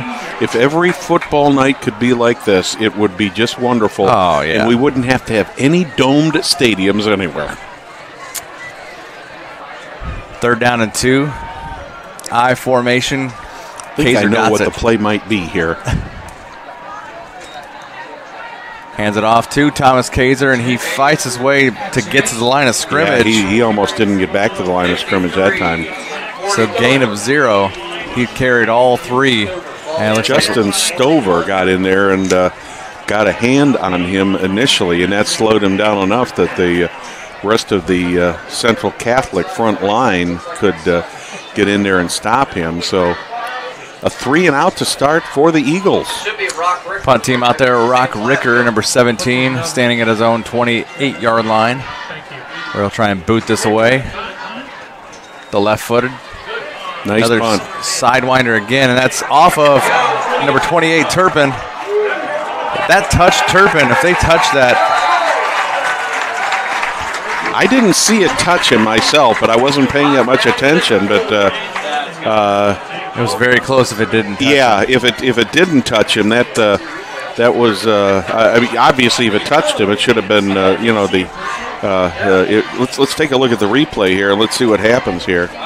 Oh, it went right between.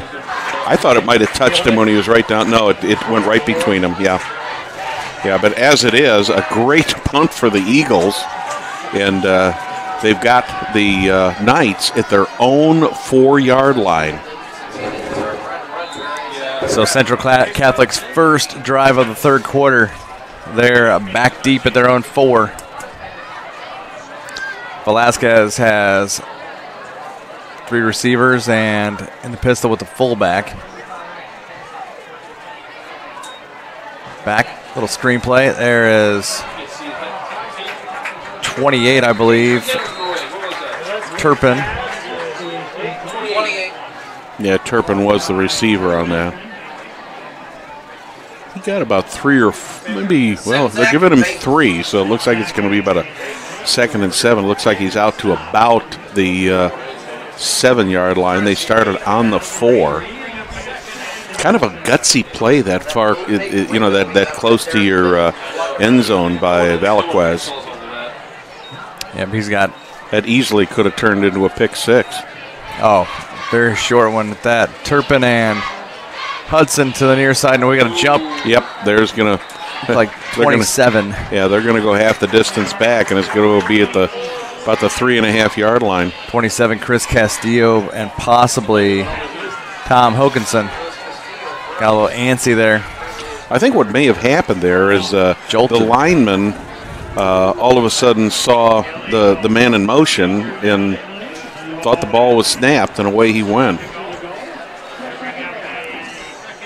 So they lose about 3.5 yards on the play, and it sets them up with a 2nd and 11 now, back at about the 3-yard line.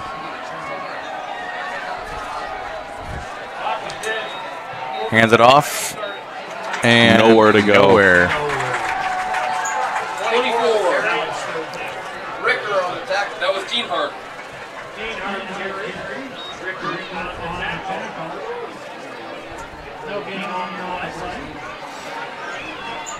That sets up a 3rd and, well, officially 11, closer to 10.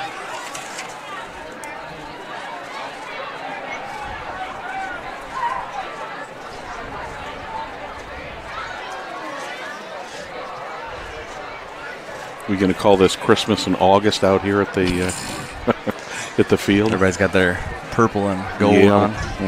Velasquez back to pass on 3rd and 11, and almost picked off, intended for Roach. Velasquez has been pretty lucky on plays like that. There have been several of those that with the right tip or probably lucky that he hasn't been picked off. And the one interception that went against the Eagles was on a tip, and I know unfortunately it counts as an interception against the quarterback, but that's one of those statistics that I've argued about for years. Once that ball is up in the air like that. Almost. Oh, wow. It's deflected. I guess a deflection by Hank Bates. Either Bates or 27, Chris Castillo. Yeah, the referee was right on that, and he was giving the deflection sign, and that ball almost went straight up in the air. So the Eagles are going to take over. An excellent field position at about, looks like they're going to put it down at about the 31, Craig. Good opportunity for the Eagles here. That ball took an Eagle bounce. It just bounced right straight out of bounds, as you saw in the replay there. So Guerin Catholic will take over at the 31 of Lafayette Central Catholic. And that'll be Bach, Charles Bach, the junior fullback, with the carry there.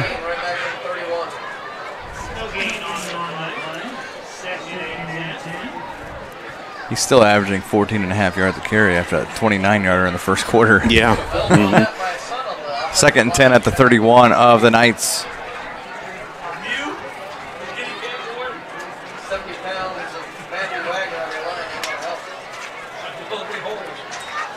Keller back to pass, little three-step drop and flushed. Running room up to about the 26 for a 5-yard pickup. Run out of bounds there by Scott Lovell. That was kind of broken, it looked like. Yeah. A little bit of contact after he was out of bounds. I don't think there was enough there to to throw a flag on. Officially give him a gain of 3. So 3rd and long for the Eagles. Let's see what they got in the playbook for a 3rd and 7. Got an I formation here. Kaiser back there and handed off to him, and he stopped, it looks like, by number 27, Sam Windler. Looks to me like the Knights have made an adjustment on Kaiser. And because he was just, earlier, he was just running straight through that line. They must have picked up something there in the first half and discussed it at halftime. Kaiser given a pickup of 2 on the play. 4th and 5 at the Central Catholic 26-yard line. And they'll be going for it. Keller in the pistol with Kaiser, twins to the far. Looking, and a little slant pattern and caught. It's going to be close. It looks like from the far spot. No, they're calling it incomplete now. Yeah. I thought he had it. I did too. I thought he caught it and went down. Yeah. No, they're talking about it. Let's see what they're going to call here. The side judge called it incomplete.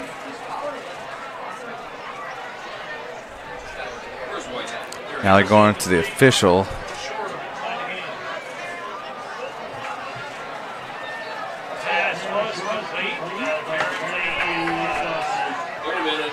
They're conferring out. Now they're giving the ball back to the Knights. And it would appear as though they are giving him a catch, but it looks like he was short. Yeah, I think that's what the case is, because he got the ball at about the 22, and he must have just been short of the first down. I thought at first what the situation was whether it was a catch or not, and they did rule the catch. but he was a half a yard short of the first down, so the ball goes over on downs to the Knights. Velasquez escapes, completes the pass to David Schwartz, number 83. Yeah, I think that's his first reception of the night.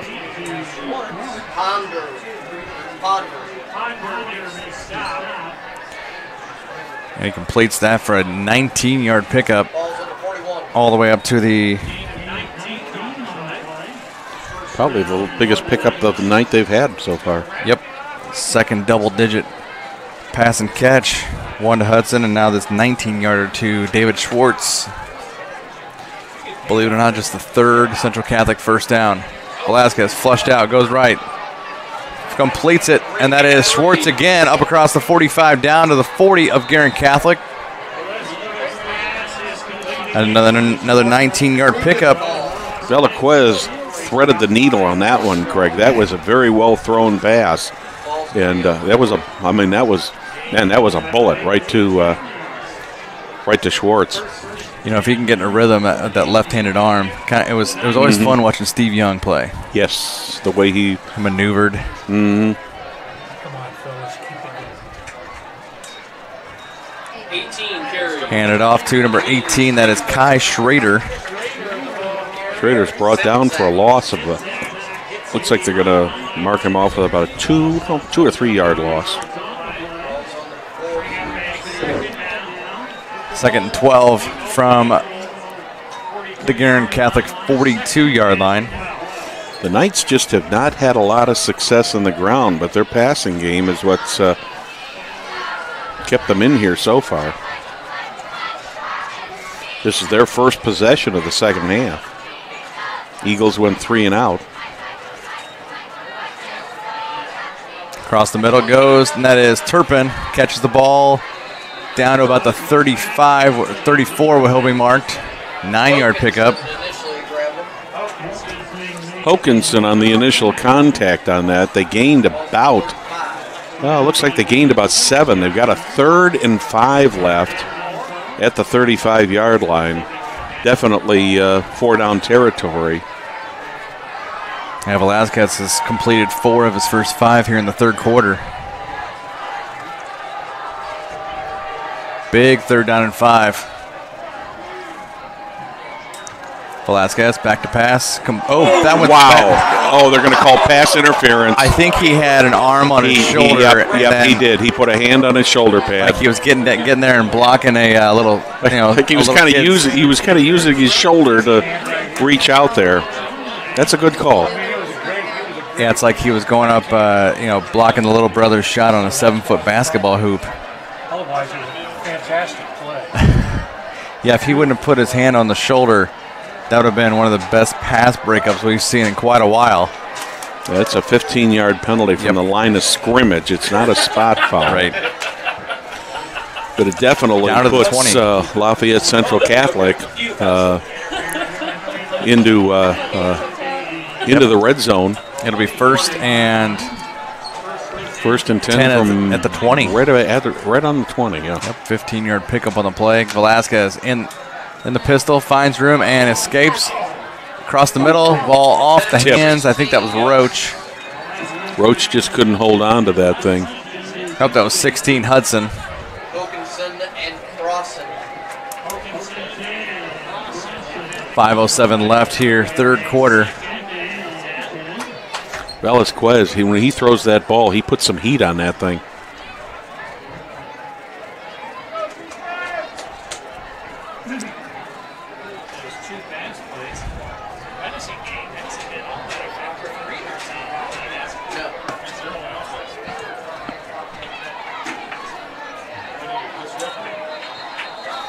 Flag before the play starts. Got to be in illegal procedure, so that's going to cost, that will cost Lafayette Central Catholic 5 yards. Put them back to the 25-yard line. Oh, Trinity has taken a 28-21 lead at Warren Central in the third quarter, so looks like the way they handled Carmel last week, that doesn't surprise me at all. Right.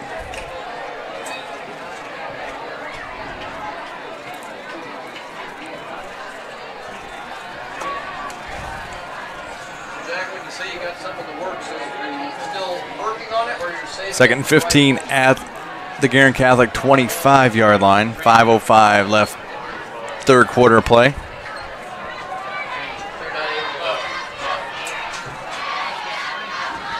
Screenplay to Roach out right side. And he might get back to the original line of scrimmage. Looks like marked down at the 20, maybe. Maybe just, he's not, yeah, they're putting it down at the 20, so it'll be a 3rd and 10 from the 20. Eagles continue to hit very, very hard out there.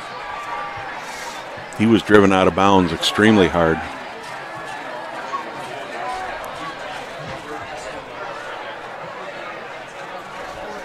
Full house here on the Eagles side. Nice group of fans from Lafayette making a trip down here to Noblesville for the game tonight. Traveled well. Velasquez going across the middle. Schwartz down to about the 2-yard line. Good catch, good running catch. Looks like an 18-yard pickup and another passing first down. I'm impressed with this passing game of Central Catholic here, Craig. Velasquez has done a really, really good job of putting the ball where the ball needs to be. 18 yards on that pitch and catch from Velasquez to David Schwartz down to the 2-yard line. First and goal at the 2 for the Knights. He's had his receivers miss a few that probably should have been caught also. Central Catholic knocking on the door, and the pistol in motion. Comes Roach, gets the handoff, and he is trying to make his way around the end, but nothing doing there. 17, Rock Ricker with the tackle. Ricker and Simzak. The Eagles have done an extremely good job tonight of defending the run. Where they've had a problem is they've gotten a couple breaks on pass plays where Central Catholic players probably should have caught the ball, and they didn't. But Central Catholic has dominated the pass play tonight. 2-yard loss on that end-around run, if you will, from Roach. Second and goal at the 4. Velasquez with flushes out and across the back of the end zone. Cannot Good complete. Defense. Yep. Great defense. Turpin, the intended receiver. And it looked like either Hudson or Turpin, they were going to collide on their routes as Turpin came across the back of the end zone, right to left, and kind of a short post ran by Hudson. They almost hit each other. One of the things that Velasquez did on that play, Craig, is when he threw that ball was either going to be caught by his defender or it was going to be out of bounds. Yeah, it was not. It was not a play that the Eagles probably could have intercepted. I mean, he did a good job. If it wasn't going to be caught, it was going to be out of bounds. The only one who had a chance was his player. And there's pass interference. Yep. Pass interference in the end zone. Yep, looks like number. Call it holding officially. Couldn't catch the coverage there. I don't know if that was 37, Charles Bach. So now if they call that defensive holding and it was at the 4, it'll go to the 2. If that would have been pass interference, defensive pass interference, it would have been a first and goal at the 1. Yep. Funny how that all works with penalties. A yard difference, but oh yeah. Actually, the down marker across the way has got first down up, so I'm not sure if they need to switch that or.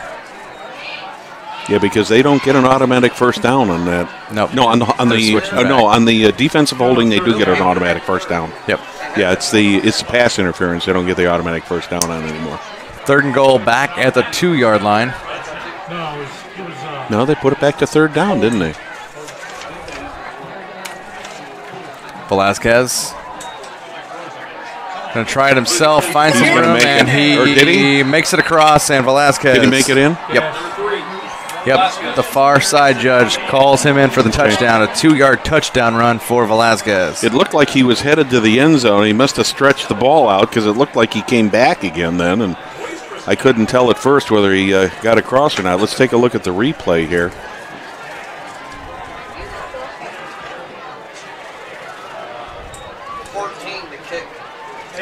It's like 14, Austin Taylor, the kicker. The senior on to try and boot this in to tie things up. The snap, the hold, the kick. It's good. We got a brand new ball game here.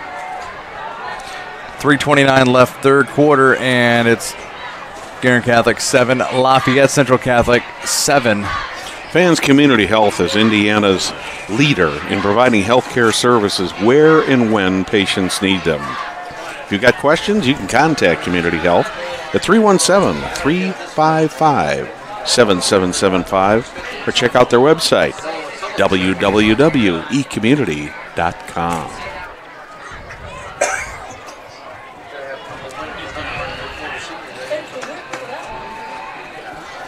Well, they took about, I think that drive was probably close to 7 minutes, 6 or 7 minutes. Yeah. A good drive starting at their own 4-yard line. So they went 96 yards on that drive. Yeah, they sustained the drive that they were kind of looking since the first half to put together. Yeah. And they're playing better defensively, so like you said, it's a whole new ball game. Kaiser and Cross and back to receive. See what they're showing tonight at Notre Dame Stadium on the new big screen. Rudy. Aha. Giving fans the chance to get in the stadium and sit on the turf. Kind of cool. They're going to go to the end zone? Not quite, at about the 6. Kaiser. Met by Turpin, but a couple others, 36 in there. Luke Joyce and 27, Sam Windler. I'll tell you, this is a different Lafayette Central Catholic team than we saw in the first half, Craig. These kids are energized, and they're out there, and Guerin, at this point, had best put a sustained drive on here and at least get a sustained drive or put some points on the board here, because the momentum is most definitely shifted to the Central Catholic Knights. Again, this is the worst starting field position, actually, ball at the 20-yard line. Ball's on the 20, right? Yeah. Let's say some of their worst. Actually, it is tied for their worst field position to start a drive tonight. 3 wide. Kaiser with the screenplay out to the right and finds room up the field. And he doesn't go out of bounds to almost the 30-yard line. That's going to be real close to a first down. Yeah.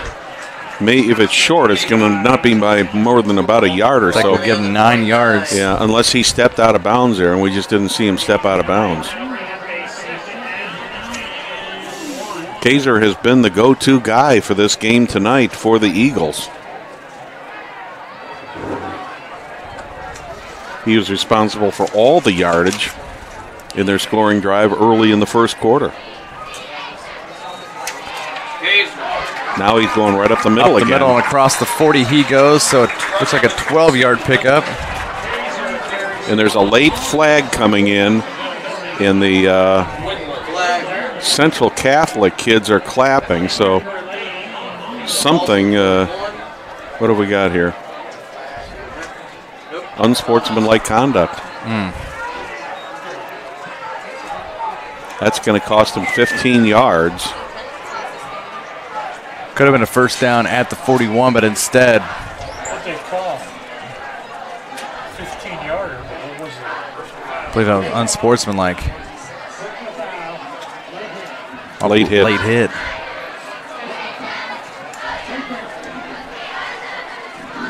That marches that ball back to the they get the first 26. down, but they lose 15 yards because of the the late hit. So their first down will be at midfield. Yeah, so they're at the... Now they're taking the chains back and saying it'll be a 1st and 10 from the 26. I thought that's the way that was supposed to go. Yes. But then I thought, well, if it was after the play... Keller back to pass. Oh. Kaiser, the intended receiver, in traffic. Kaiser never had a chance to make that play. His back was still to the ball when it went by him. 2:55 left, third quarter. 2nd and 10 at their own 26. It kind of seems like Guerin Catholic, they're not back up to what they were playing on offense in the first half. They were driving the ball in the first half, and now Central Catholic's defense they've awoken. Well, the Eagles won the first quarter, hands down. And the way they played the first quarter, it looked like they could be marching out to a huge victory tonight. And Kaiser up the middle, 35-40, where he'll go down. Got a 15-yard gain on that for another first down. Ball on the 40. But did you see that time, Craig? He went off to the left side. He did not go right up the middle. They figured him out up the middle.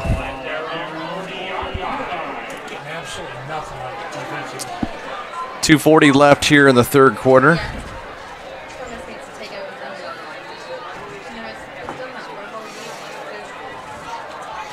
First quarter was dominated by the Eagles. This third quarter, so far, it's been almost all Lafayette Central Catholic. Kaiser up the middle, and that defense has clamped down on him. Wow. He lost a yard there.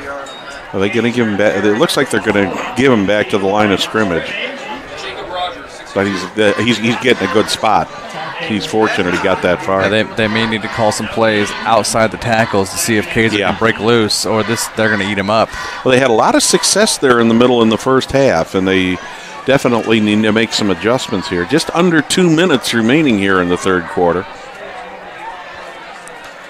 2nd and 10 at the, they'll call it the 40, so I guess we give them no gain there. Mm-hmm. I think that was a pretty liberal Keller, spot. back to pass, completes it to number 3, Corbin Lane, and he is up across midfield to the 49. Yep, he's got enough for the first down. Picks up 11, needed 10.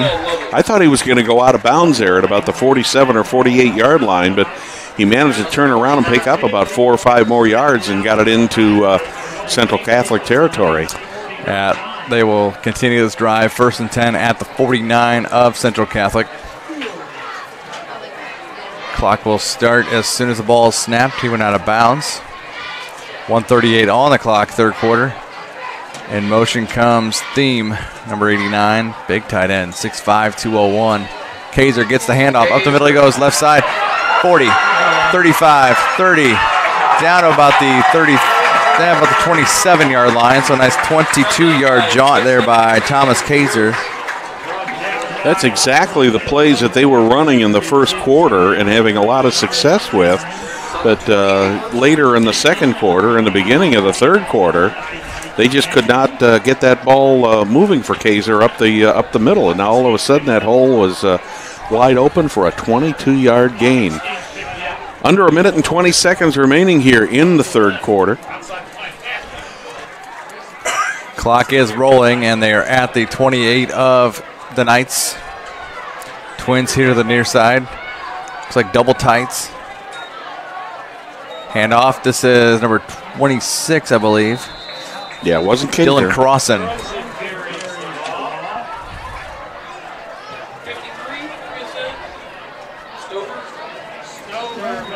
Ball's on the 35. Time for about one or two more plays here if they keep it on the ground here in the third quarter. We're just about 35 seconds away from the end of the third.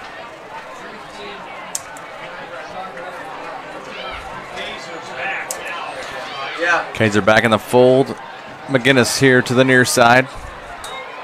Keller back to pass for McGinnis. Down to the 23 maybe, a 2-yard, a hard 2 yards. Yeah, that'll leave them third and short about between 3 and 4 yards, and that will end up being probably the last play of the quarter. So after 3 quarters of play here at the Eagles Nest on the campus of Guerin High School, it's the Lafayette Central Catholic Knights 7 and the Guerin Golden Eagles 7. Fans would like to remind you that Smith's Jewelers has been serving Hamilton County, including Noblesville, Fishers, and Westfield and Carmel, for over 65 years. Many jewelry stores have come and gone, yet Smith's remains. If one was asked why and how, the answer certainly would be their outstanding jewelry selection and customer service. The knowledgeable staff at Smith's Jewelers is eager to give our customers a memorable positive experience. Give them a call at 317-773-3383 or visit them online, smithsonthesquare.com. And also remember that no job is too small or too big for Indiana Restoration Services. Whether you're a homeowner or a business experiencing water, fire, storm, and or maybe even mold remediation, or if you're a homeowner that just needs a good carpet cleaning, Indiana Restoration Service has you covered. Contact them at 317-776-9942. Visit them online, www.indianarestoration.com. I'd like to welcome you to Hamilton County Television's presentation of IHSAA football, brought to you by Logan Street Signs and Banners. It's on to quarter number 4. Back to Craig.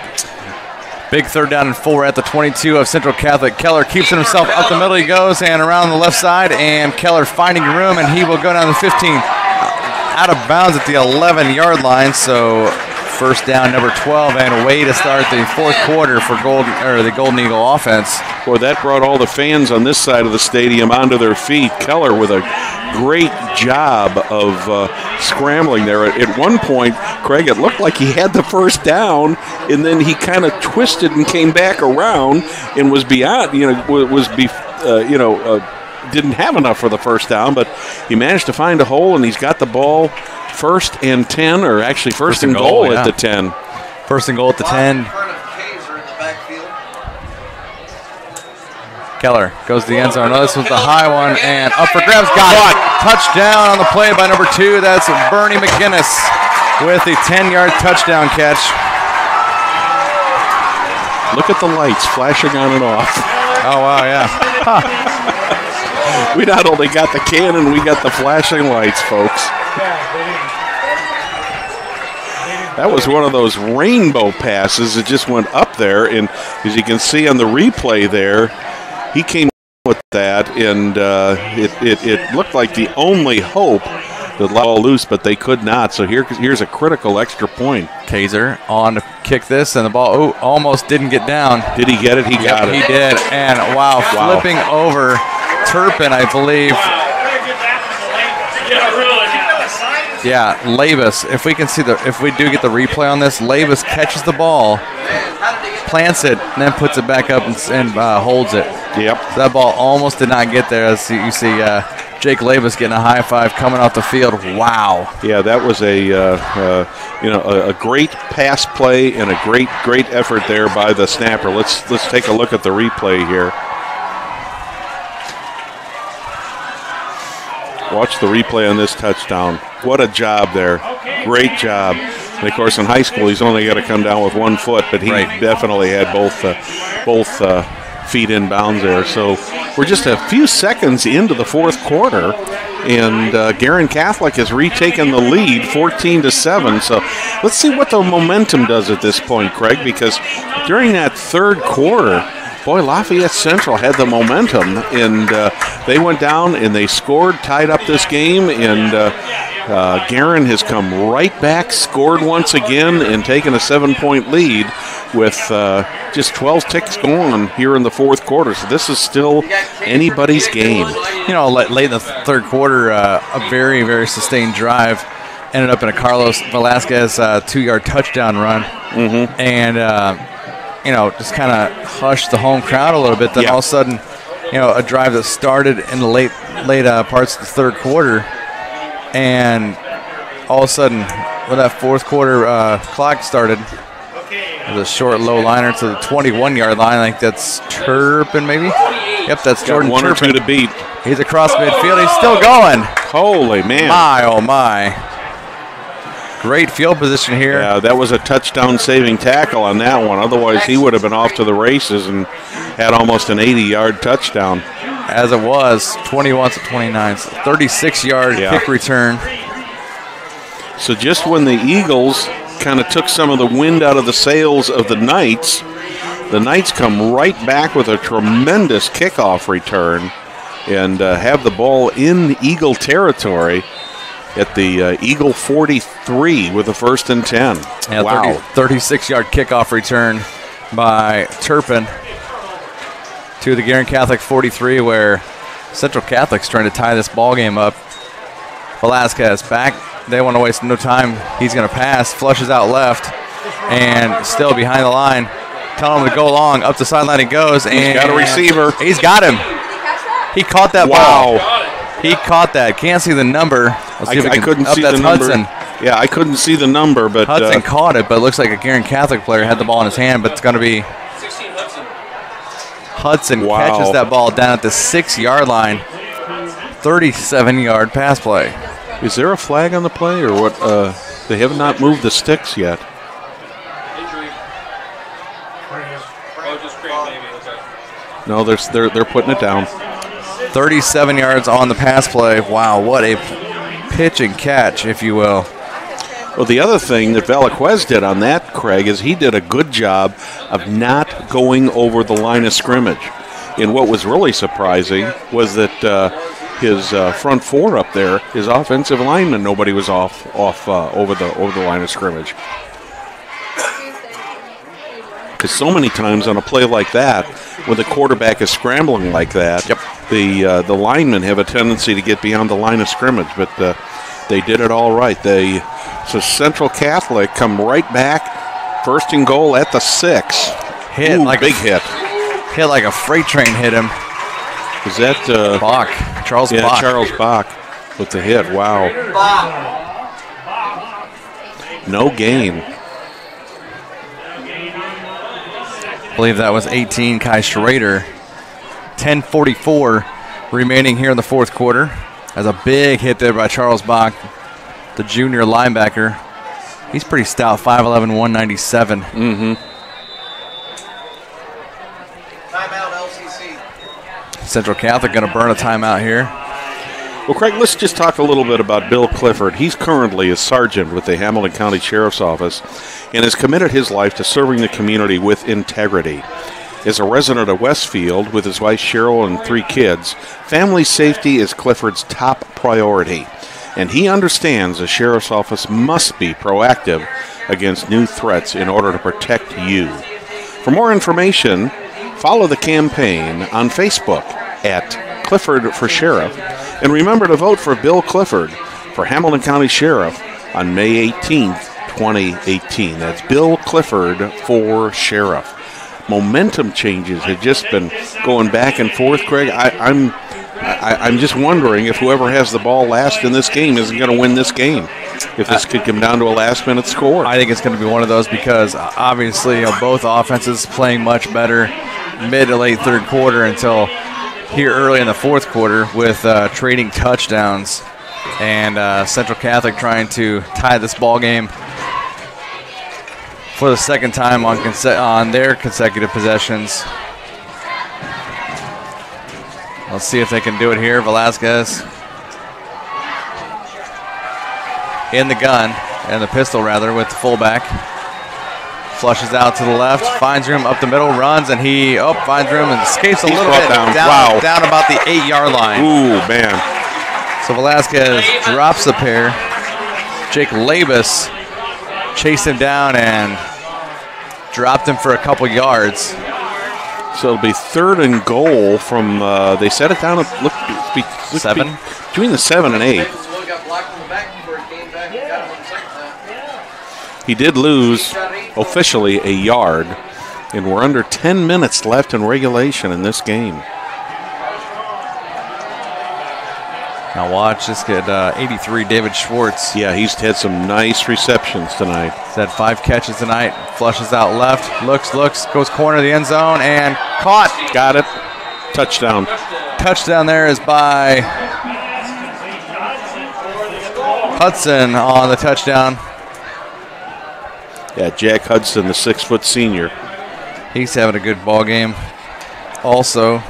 That was almost exactly the same play that we saw the Guerin Eagles score on here about a minute ago.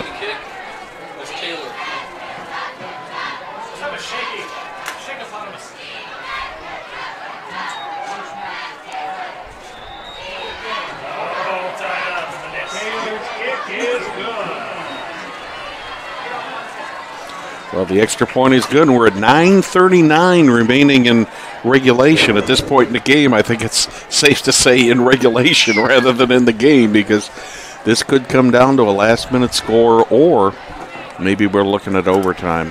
Hey, let's talk a little bit about Logan Street signs and banners, and we all know that they're not on Logan Street. Haven't been for 22 25 years ago, Jim opened that business on Logan Street, and then a few years later he moved down there on South 10th Street. But they're celebrating 25 years in business. What an accomplishment. How many businesses last 25 years? Not a whole lot. But Logan Street Signs and Banners specializes in last-minute signage and banners, serving Noblesville and Hamilton County since 1992. Contact them at 317-773-7200 or visit their new website, www.loganstreetsigns.com. You can also follow them on Instagram, Facebook, and Twitter. And don't forget to join us Monday night at 7 for the Hamilton County Coaches Show. Coach Tom Dilley will be there with us Monday, and he'll talk about this game, and we'll talk to all the Hamilton County coaches on Monday night. A little longer of a kick down to about the 9-yard line. Kaiser with it. Tripped up, and he won't be going anywhere. 21 latched on. Onken. 21, Kyle Onken. It was Onken and Hensley, maybe? Both of these teams, for having played 3/4 of a game already, having already played 36 minutes out there on the field, they are not letting up at all. I mean, they're hitting just as hard now as they were in the early stages of this game. I think they know it's getting down to be crunch time. 14 all, 9:33 left here in the fourth quarter, and dare we say regulation. Plenty of time left on their own 19. Keller flushes out, fake the handoff, and up the field he goes. Got an open man. Oh, he missed it. Oh, my. Corbin Lane. Oh, wow. Kicking himself there. He had, at the very least, a first down around right the Central Catholic 45 or so. What a play.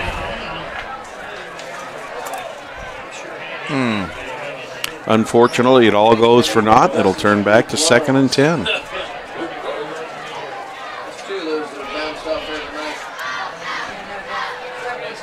Eagles have had a lot of success on the ground tonight, not nearly as much in the air as the Knights have had. 2nd down and 10 at their own 19. Keller flushes out left and just overlet him. Yep. Which 2 straight pass plays makes you wonder, is Kaiser kind of getting gassed a little bit? Are they trying to save him? There's still 9:21 left in the ball game, but yeah. But what I worry about at this point for the Eagles is they're on their own 19-yard line now, and the kicking game for both of these teams, with one exception, has not been very good tonight. So if they can't get a first down here, they're probably going to be giving Lafayette Central Catholic this ball at or near or even into their own territory. Big 3rd down and 10 at their own 19. Keller back to pass, looking, and finds Kaiser out of the backfield for a screen. Finds room, 25, up to across the 30. Finds room again, up across the 35. He just found his way, spun a couple times, and to a first down. Wow. That was a great reception by Kaiser. Initially, he probably only had about 5 yards on it, but he turned that thing into basically, what did he got? You got about 17, 18 yards out of that thing, because I think it was on the 19-yard line, and now it's on the 37. So not only a great play, but it also gets the Eagles out of the shadow of their own end zone, and if they do have to give up the ball, it's not going to be nearly as far down. Fakes the handoff to Kaiser, rolls out right, and caught this time by Brendan Downey, and he's got a first down.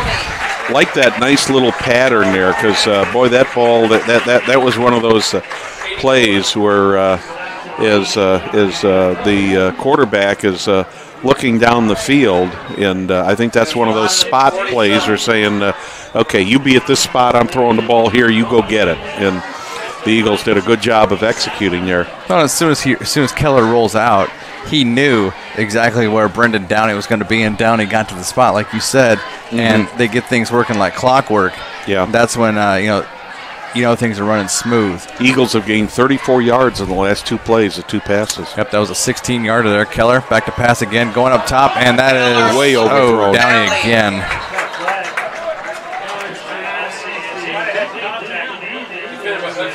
Is there a flag out there? I thought I heard someone back here say a flag. Yeah, I don't. Holding. Defensive holding. So they'll mark that.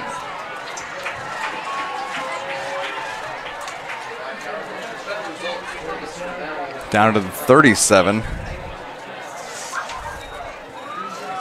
The 6th penalty for Central Catholic. For 43 yards, if I'm not mistaken.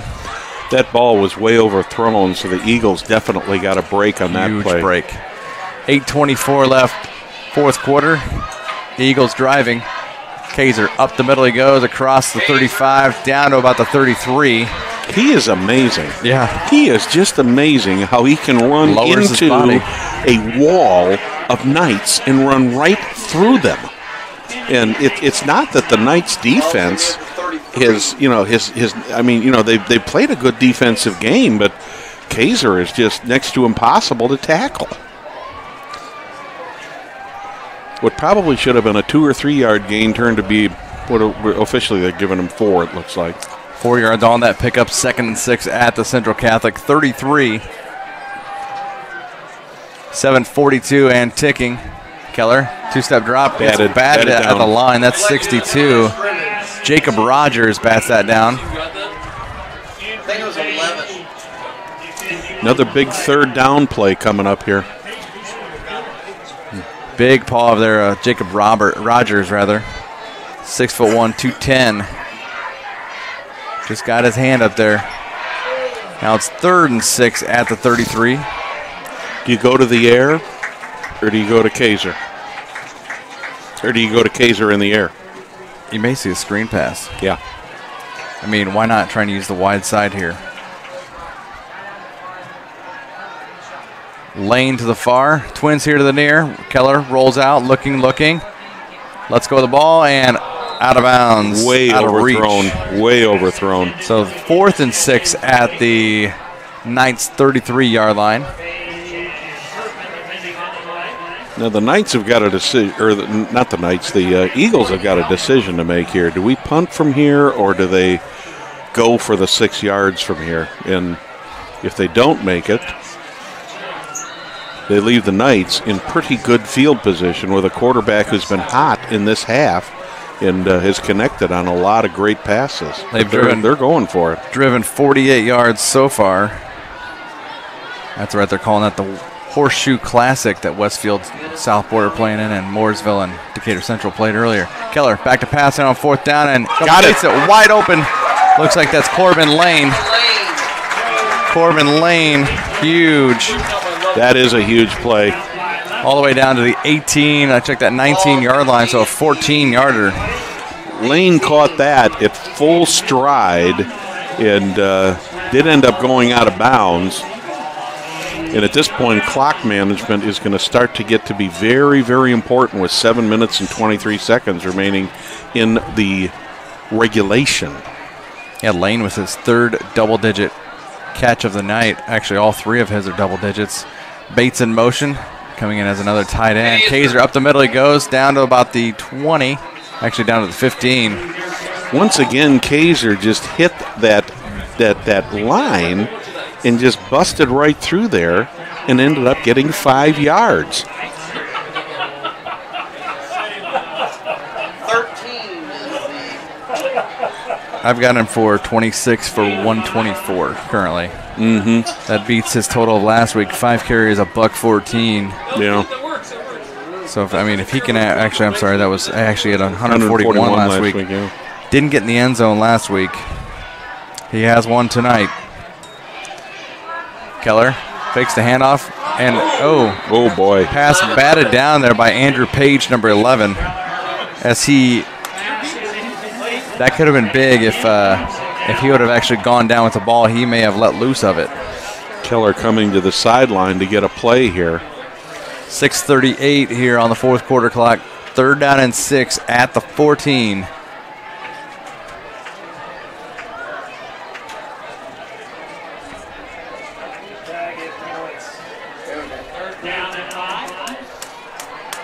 Well, this could be the play of the game, just like it was a few moments ago. Yep, huge 3rd and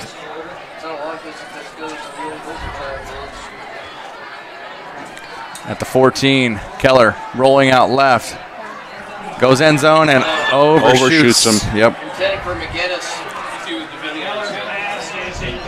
But they know that at the 14 they are in a 4-down territory.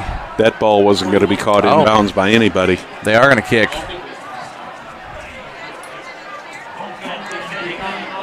Kaiser going to come on and try a 31-yard field goal from the right hash as Labus comes out and tosses Kaiser his kicking block. So it looks like roughly this is going to be a 30-yarder.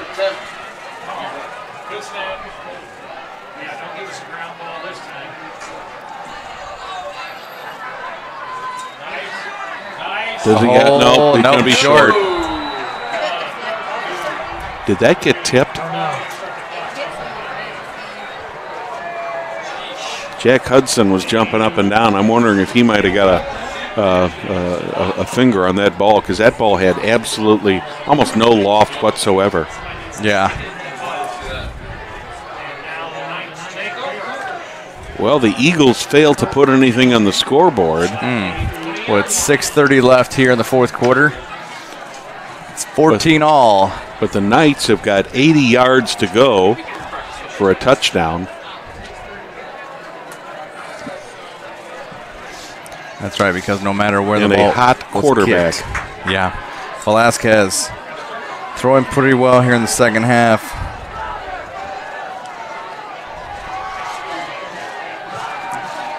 He's 9 out of 11. Actually took that 8 out of 11. The air right Velasquez, away. And he gets almost sandwiched, but he gets the pass off and completed. That looks like number 18, Kai Schrader.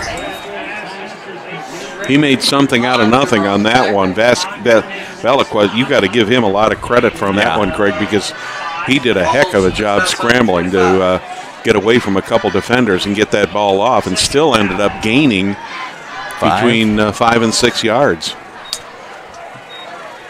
Gained 5, 2nd down and 5 at the 25.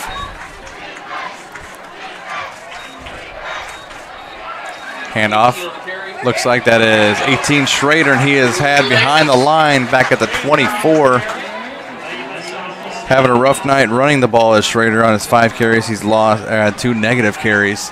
You know, with 5 minutes and 30 seconds left here in the fourth quarter, defensively, this could be the biggest play of the game for the Eagles at this point. If they can hold them here and not let them get the first down, I don't see where Central Catholic would have any choice but to punt this far down in the zone. That would be too much of a risk to take. Clock rolling, 5-10 and counting. Fourth quarter. Velasquez overshoots his tailback, Deanhart.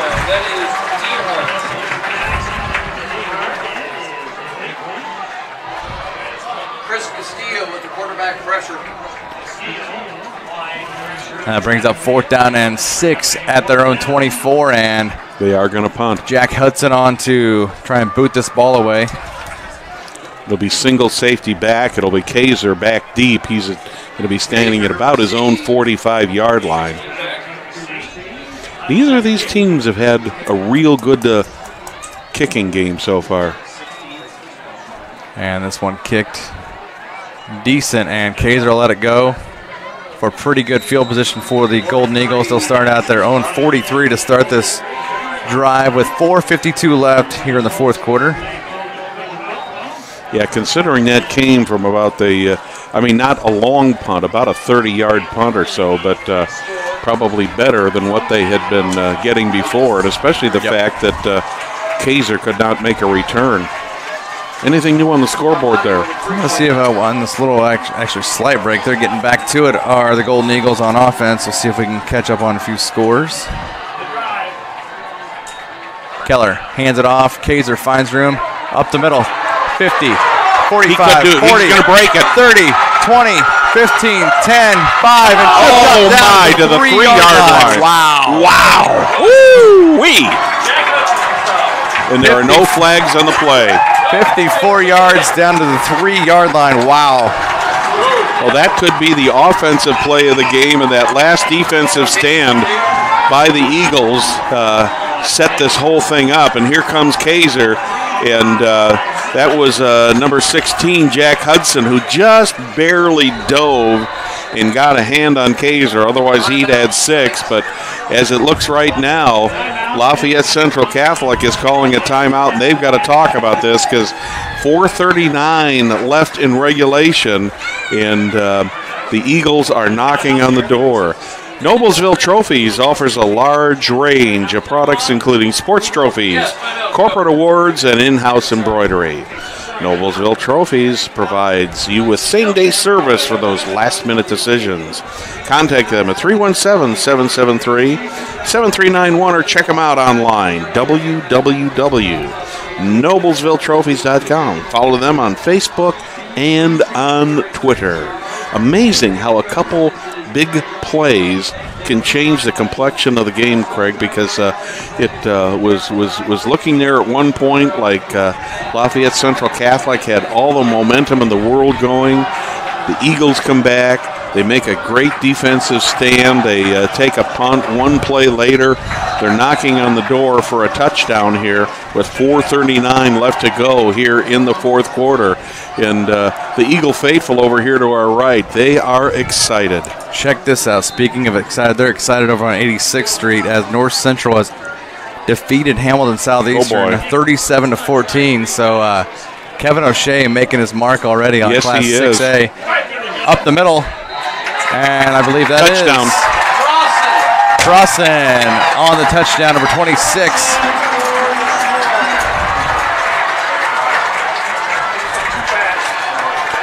Two plays, 58 yards. Of course, the big play, Kaiser. Now the all-important extra point.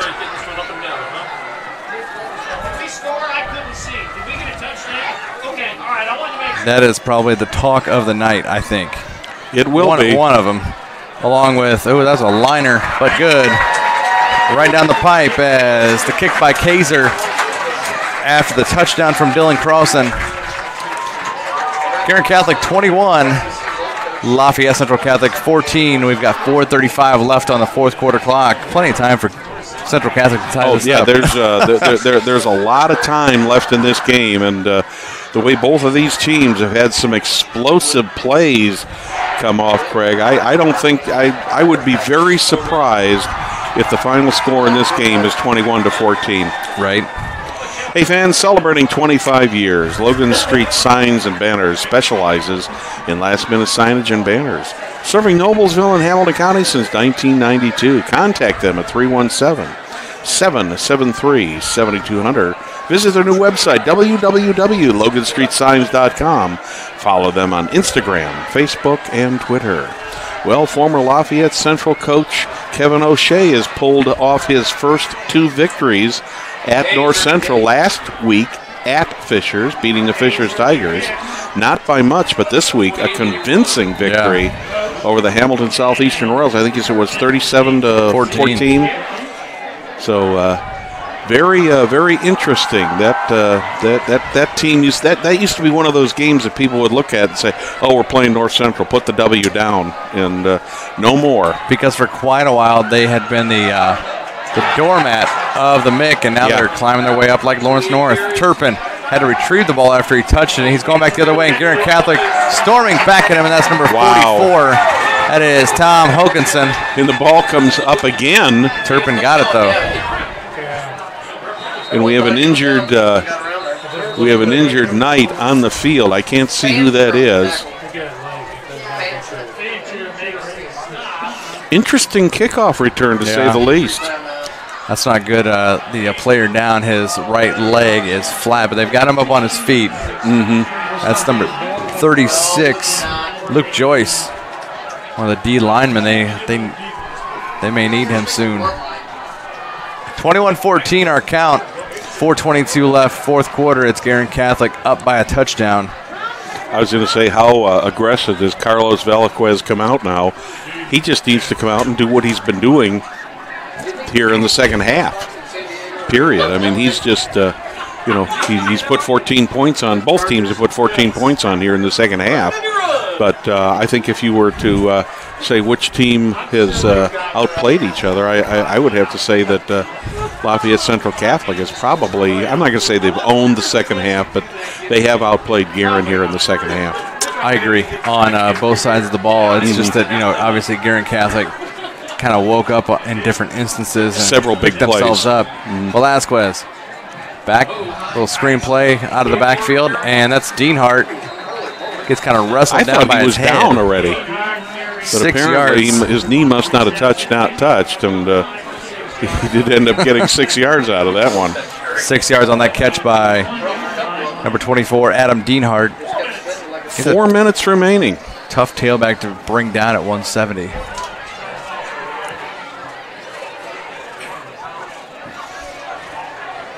Nothing more exciting than high school football on Friday night. They've got a wild one down at Warrior Stadium. Last check should be almost final. It's 42-41 Trinity up on Warren Central. Velasquez flushes, gets back in the pocket, throws off his back foot, and wow, what almost a catch. Intercepted and then caught. What a catch there by Roach. Wow. Up at the 35-yard line. It looked to me like number 21, Jake Labus, was going to intercept that ball, and somehow or another he came up. How he came up with it, I don't know. Another big play by the Knights. Labus rolled him over just to make sure he was down. First and 10 at their own 35-yard line. 3:15 left, fourth quarter. Velasquez back to pass. Flushed out, and he's being chased, and throws it away. That one should be there should be a flag on that, because that ball did not make it back to the line of scrimmage, and that's what the referee and should be they're talking about. Yeah, that should be intentional grounding. And Nick Simzak, 55, chased him down. Yep, they're signaling it. I think he tried to make sure that Velasquez threw while he was between the tackles. I still don't see a flag on the. No, there is a flag right there. Yeah, it's right by the 35-yard line. I can see it between the officials' legs there now. There it is. So that'll march it back. Yeah. That should be a spot foul back there at about the. He was at about the 18. Yeah, there's one flag at the 35, and they've got one at the 18. Well, I was following the ball, and I knew that the line of scrimmage was a 35, and that ball bounced between the 33 and 34-yard line. And had he got it beyond the 35, he would have been okay. 17-yard mark off on that. And I think that's a loss of down also. Yep. So it'll be second down and 26 at the 19, they're calling it.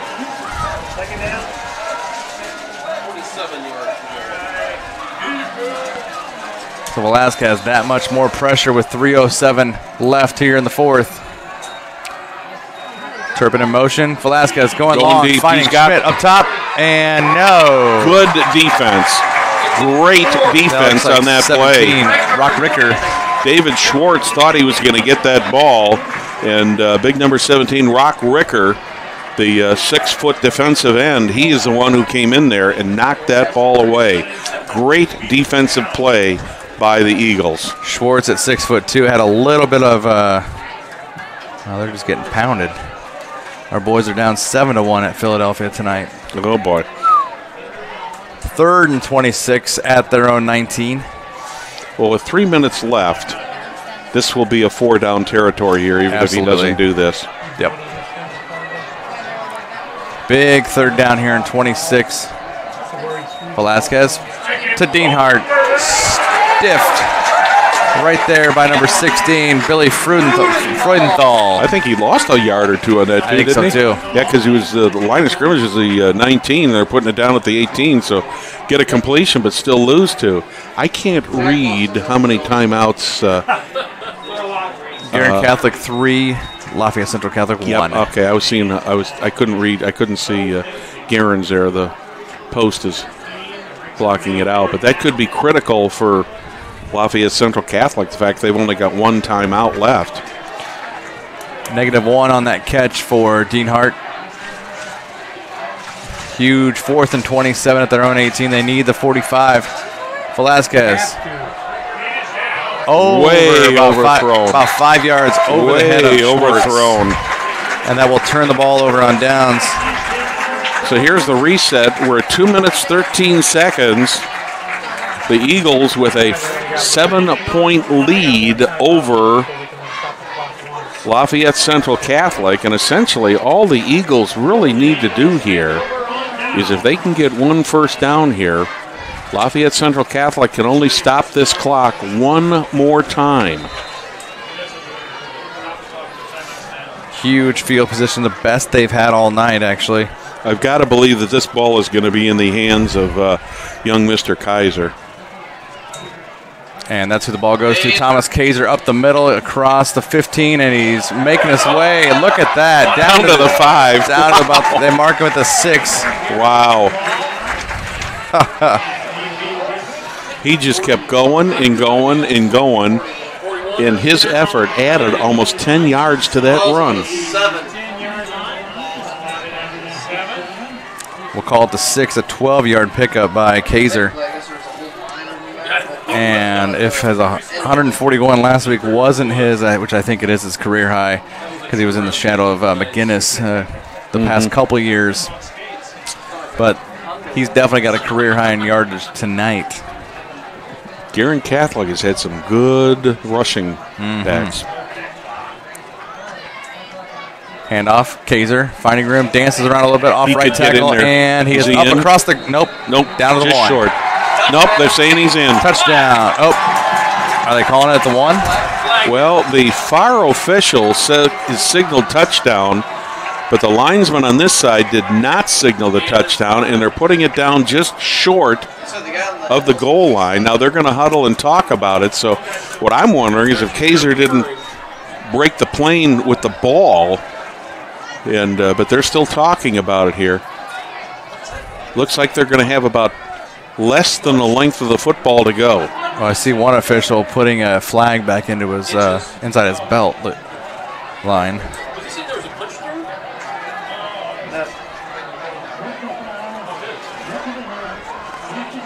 Hit to the head. Yeah. Well, that'll go back to first down. But it'll be at about the 1 foot line. Be a 5-yard pickup nonetheless by Kaiser.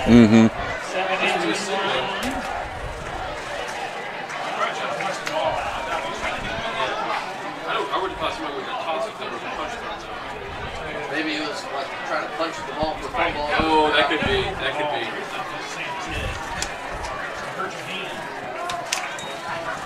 Keller keeps it himself. Touchdown. This time he's in.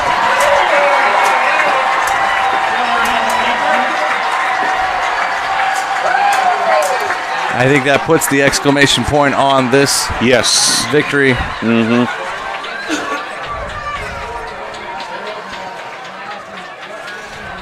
Well, what it's come down to is the Eagles have managed to put 2 late scores together here. Scored early in the first quarter. Kaiser for the extra point.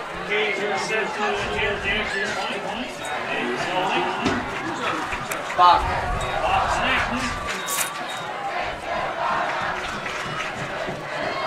Kaiser out there counting the other 9, including along with Labus. Snap, the Labus hold, and through the uprights it goes.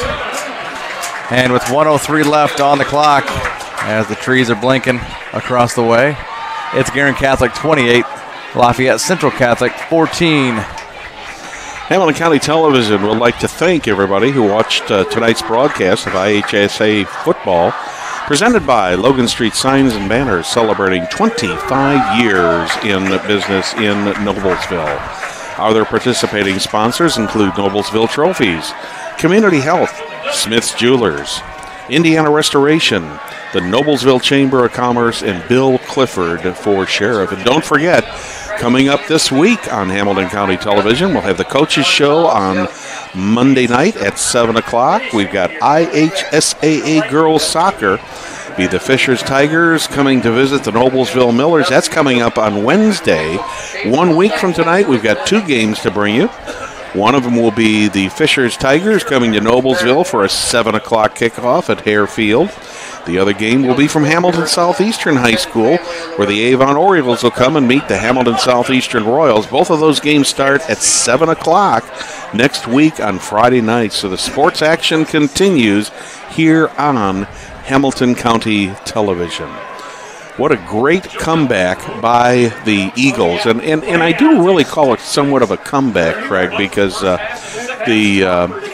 Lafayette Central Catholic Knights, in the second half, they had the momentum going in their favor. And they managed to score. They tied it up. This game was tied at 14-14. And now the Eagles have come back and scored 2 unanswered touchdowns to take a 14-point lead with 1:03 left on the clock. Somewhat of a shocker. Lebanon 37, Zionsville 34. Wow. At Lebanon, so a big one on the Tigers' home field over there in a fight for Boone County. Mm-hmm. Last time I went to do a game at Lebanon, we got rained out. we got lightninged out, and we got flooded out. I think Hurricane Harvey was probably there that night at Lebanon. But, you know, the people there handled the thing very well. They did not let anybody into the stadium before the game when it was raining so hard. And they kept them all in the gym, and they finally made a decision about an hour later and said, there's just no way we can play on this field tonight, folks. And the game was canceled to the next day. 4 wide, Twins to each side for Central Catholic. 57 seconds left, fourth quarter. Velasquez to Roach, and he'll get out of bounds at about the 36, 37-yard line. Well, you've got to believe that everything Velasquez is throwing now is going to be to the sideline since they've only got 1 timeout left. Under a minute with 53 seconds remaining in this one. The Eagle crowd, I think that they're feeling victory, but I think that they're just still a little bit tentative. With this game and these two teams, you kind of have to be. Mm-hmm. Velasquez back, flushed out by Bates, almost sacked. Finds his way again up the middle. Up the left side goes and intercepted. Let's see who that is. That's number Crossan. Dylan Crossan. He's got a touchdown and now an interception. And that will put the icing on the cake for the Guerin Golden Eagles. So the battle of the Bishop's Cannon for 2017 is going to go to the Guerin Catholic Golden Eagles. But Craig, you know, this final score in this game really is not representative of how this game was played. This game really wasn't decided until the last late third quarter. Yeah, late third quarter. The momentum started to shift a little bit back toward Guerin, but it really wasn't decided until just a few minutes ago. And that's probably going to do it right there. That's going to be the final play. That will be the final play of the game. Your closing thoughts, Craig?